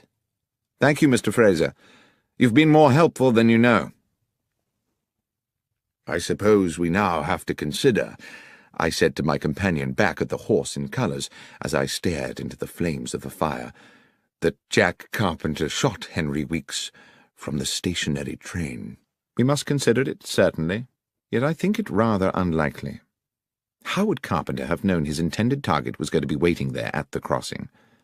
Then what is the significance of the stopping train? Has it any? I'm beginning to think it has, but I must confess to being currently unsure in what way. Well, let's eat and then sleep on it, I said. But at that moment our cosy evening was horribly interrupted. A young woman, hair dishevelled, came screaming into the bar. "Mr. Carpenter! Mr. Carpenter!" The elderly landlord came rushing in from the kitchen. "What is it, Sarah?" "It's Beth Miller. They've taken her in." "Who's taken her?" "The police. That Sergeant Berry's arrested her. Says he found a gun." "What's this?" cried Holmes. "Who is Beth Miller?" "Beth is my son Jack's betrothed," Carpenter said. "Their wedding is fixed for next month. Beth's a good and honest young woman and gentle as a lamb. I'll see that blasted policeman." Holmes barred his way and put a hand on his shoulder. "If I'm to help you, Mr. Carpenter," he said, staring hard into the man's wild eyes, "believe me when I say that it will not serve our purposes to be too precipitous. Dr. Watson and I will go straight to the police station and find out what's happening. I beg of you to do nothing before you hear from us."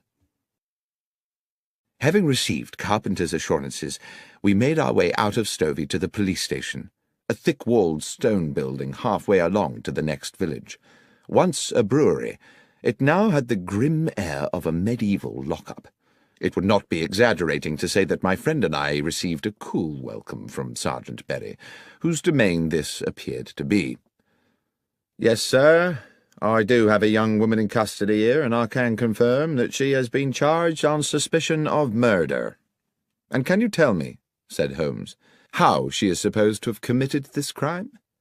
"Well, obviously, sir, we don't know all the details yet, but with a bit of imagination, an intelligent person might construe that she had lured Mr. Weeks to Nightingale Lane on some, shall we say, enticing pretext, laying in wait for him, and dispatched him with a bullet as he tethered his horse." "And," said Holmes, "would this same intelligent person construe that Jack Carpenter had a part in this?" "Well, yes, sir, that person, assuming he was using his faculties, would conclude that quite obviously Jack Carpenter was an accessory before the fact, and therefore equally culpable." "Thank you, Sergeant," Holmes said, "for simplifying what I, in my sluggishness of mind, had considered a mystifying problem. Might it be possible for us to see the prisoner now?" "I'm sorry, sir, I couldn't permit that." "Or should it wait until I have received authority from my good friend Superintendent Wales at the Yard?" The policeman licked his lips, pretended to consult a piece of paper on his desk, and said, "Well, as you say you are a friend of the superintendent, sir, I'm sure 5 minutes wouldn't hurt."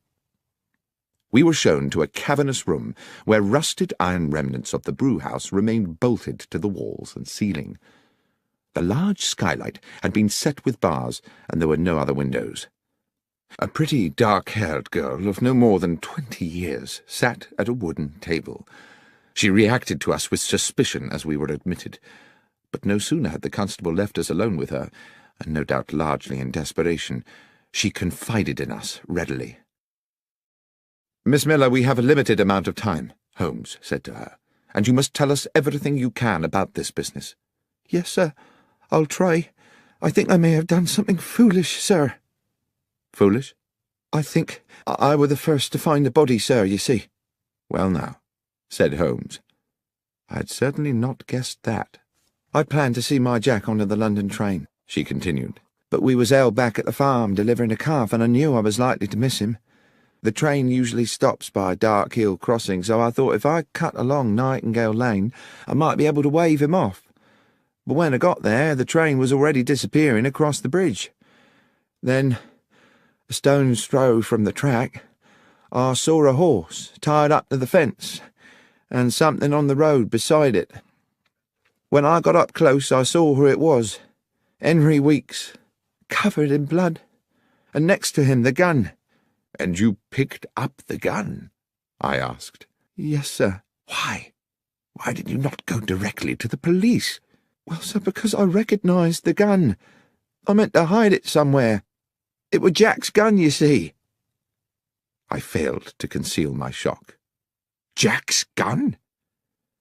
"So you took the gun," Holmes said, "because you thought Jack Carpenter might have killed Weeks?" "Yes, sir. That was my fear." "Even though Jack was on the train?" "I didn't know how long Weeks had lain there, sir. It's a lonely place, and he might have been there for hours. So that didn't look good for Jack, departing as he did the very same evening. I weren't sure of nothing, Mr. Holmes, except that Jack was likely to get the blame, everyone knowing about the venom between him and the Weeks family." "And what," Holmes said, "did you do with Jack's gun?" "Wrapped it in my shawl, slung it on my shoulder, and took it home to hide it. But I was unlucky. On the way I passed Sergeant Berry. I think he must afterwards have puzzled over my strange burden, for he came today to search the cottage, and that's when I was arrested." "But Holmes," I said, "if the murder weapon was beside the body, doesn't that at least establish Jack's innocence?" "Unfortunately not, Watson. The assumption we had made was that the murder occurred while Jack was on the train. If it happened well before that, I fear that either he or Miss Miller here remain the prima facie suspects." "But I didn't kill Henry Weeks, sir. I swear to God." "I don't believe you did, Miss Miller, but we have to convince the police of that. Be hopeful." But as we walked back along the lane that evening towards Stovey and the horse in colours, Holmes seemed somewhat less certain. "I have little to go on at this moment except instinct, Watson. I do not feel that Jack Carpenter killed Henry Weeks, and I feel even more strongly that that young woman did not do it either. But feelings, I'm afraid, are not evidence. Let's hurry back to the inn and hope the bar is still available to us. Then we can make an assessment of these matters in comfort." The inn was closed to customers when we arrived, but Mr. Carpenter hastily provided us with a bottle of whisky and some bread and cheese. The fire was still glowing bright, and I sat there for a good hour while my friend went away to ask some questions of our host.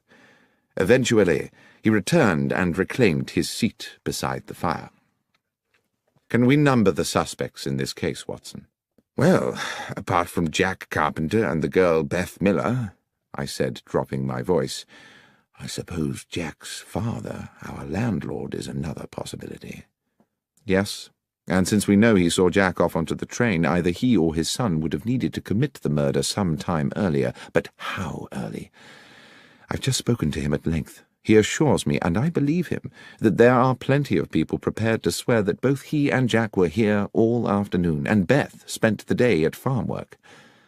Even so, if the police go ahead and prosecute a case against one or all of them, there's a strong chance a jury might find them guilty, based purely on the assumption that they would at some time have had the opportunity. We are not out of the woods yet, Watson." "I see what you mean." "Our inquiries seem to have stalled, rather." I refilled our glasses from the whisky bottle, and Holmes puffed at his pipe. Then suddenly he said, "The secret is on that train, Watson. I'm sure that's where it is. What time is it?" 20 minutes to 11. "Come along. We might just get there before it leaves." It was an old cart that transported us post-haste along the hold and muddy lanes of Stovey, so that we arrived at the station splattered and not a little shaken. We were, however, in good time to meet the 10:59. Unfortunately for us, the station-master, Mr. Milton Fraser, was again on duty. Despite his obvious respect for my friend, however, he became instantly resistant on hearing Holmes's request. "No, sir. I'm afraid I most definitely cannot hold up the 10:59 London train. Mr. Fraser, this is no flippant request. An innocent young woman will spend tonight locked in a dungeon, as will her fiancé, unless I am able to complete certain essential inquiries. I ask only for 10 minutes. Mr. Holmes, my reputation may be a small thing by the world's standards, but it is very important to me. 10 minutes is a long time to delay a train. But if I can guarantee you that this will not affect your reputation, can you really do that, sir?" "Mr. Fraser, you have my word on it." A long, thoughtful pause. Then, "Very well, Mr. Holmes. I'll do as you ask." When 2 minutes later the great black locomotive hauled its clanking carriages into the station, Mr. Milton Fraser went straight to the footplate and had words with the engineer. A wave to Holmes and myself, who were some way along the platform, told us all was clear, and we boarded the train. Holmes went directly to the second compartment of the third carriage, which contained just one late passenger, an elderly gentleman sitting beside what I saw immediately to be the medical bag of a general practitioner. "If I may interrupt your peace and quiet, sir," Holmes said, and having outlined his reasons, asked, "Were you aboard this train last night?" "I was," said the older man. "I take this train pretty well every night. I'm a medical man with a practice in Newbury and a home in London." "Were you in this same compartment last night?" The elderly physician laughed. "Creature of habit, sir. Same compartment every night." "And do you recollect the young man who, I believe, got onto the train at this station yesterday?" "I do, as a matter of fact. He sat there, right opposite me by the window. Pleasant young man." "Good. Now, sir, the train stopped at Dark Hill Crossing a little way up the line. Do you recall anything unusual about that?" "Oh, it stops there pretty well every night, but, well, I do remember something, as a matter of fact. The train whistled, as it usually does, to see if the down train is close enough to respond. At just that moment, I remarked a small flash of light outside the train, like the sun reflecting off brass." "And the young man," said Holmes. "What was his response?" "He seemed as puzzled as I was. He said he knew the area and couldn't imagine what it could be." "Thank you, Doctor," said Holmes. He led me briskly from the train. "We have just 3 of our 10 minutes left before the train leaves, Watson, but I think it might just be enough." Mr. Fraser was waiting for us on the platform. "All done, sir?" "One final request, Mr. Fraser. Are these the same carriages and in the same order as made up the train last night?" "Yes, sir. That doesn't change much." "Then I'll need to get onto the line to check the other side of the train." "I don't know, Mr. Holmes. The down train is due. You'll be at too much risk." "I shall be quick." And without further discussion, he re-entered the train, crossed the compartment, opened the further door, and dropped onto the down line beyond. At almost precisely that moment, we heard a whistle, and Fraser said, "By golly, Dr. Watson, that's the down train crossing the bridge." I waited for a half-minute, but when I heard the rumble of the approaching train, I could restrain myself no longer. "Holmes!" I called. "Get a move on, for God's sake!"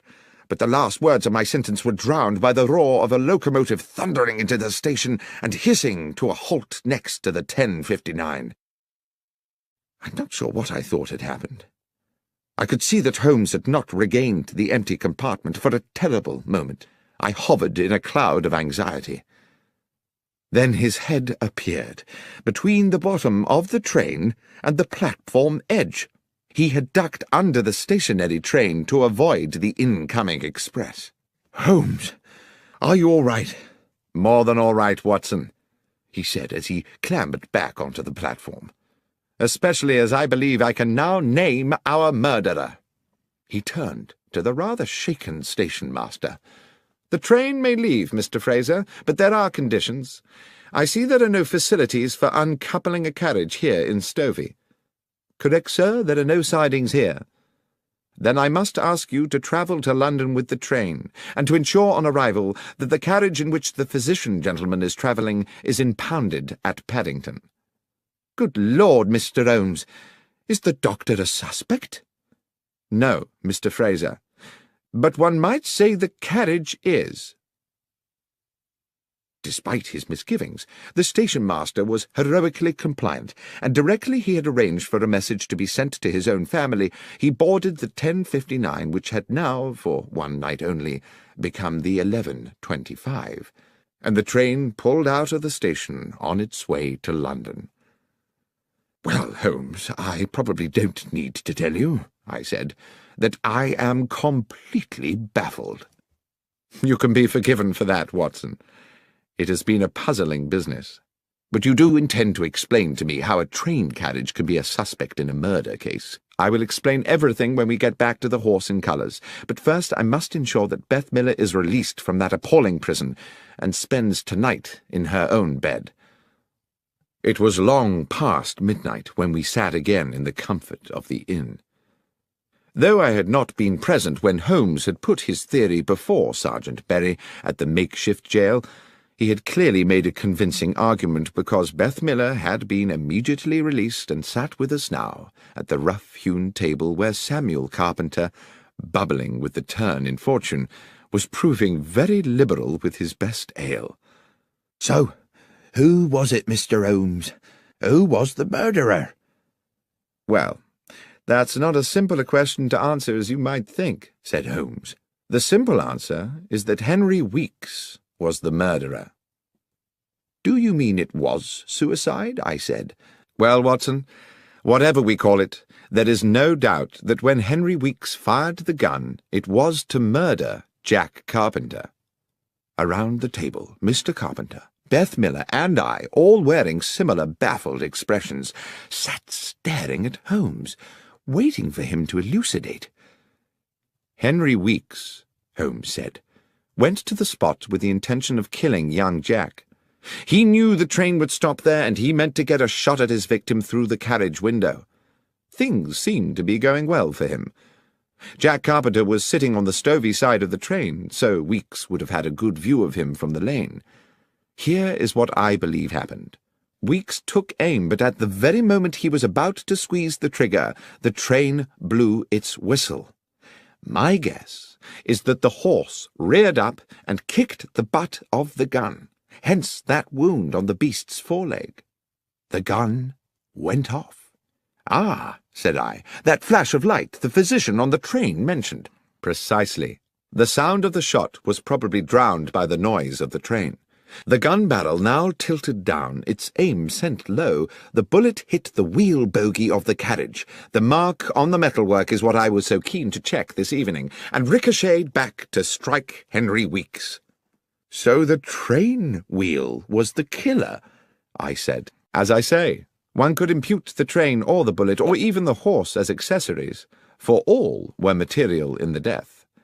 But the fact of the matter is that Henry Weeks, in a rather elegant example of poetic justice, inadvertently murdered himself." Holmes and I took the first train back to London the following morning, passing on our way out of Stovey Station the sight of Weeks's lonely death. "What put you on to it, Holmes?" I asked. "I suppose you could say, Watson, that human goodness put me on to it." "Not deduction, then?" "Samuel Carpenter, his son Jack, Beth Miller. Good people, Watson. We were, if my instinct about them was correct, distinctly short of homicidal candidates. Then you'll recollect the nature of Weeks's head wound. Clearly not suicide, as you noted yourself, because of the shallow nature of the wound. But was it a deep enough lesion to have been caused by a direct hit at close range? That set me wondering about whether the bullet might have rebounded. My examination of the train confirmed it." "You're quite right about the wound. I dare say it didn't kill him outright. The poor man probably lay there for some while, bleeding to death in the cold." "Well," said Holmes, "perhaps that bleak hour may have given him time to reconsider the error of his ways." Sherlock Holmes, The Rediscovered Railway Mysteries and Other Stories, was written by John Taylor and read by Benedict Cumberbatch. It was produced by Fiction Factory and is published by BBC Audiobooks.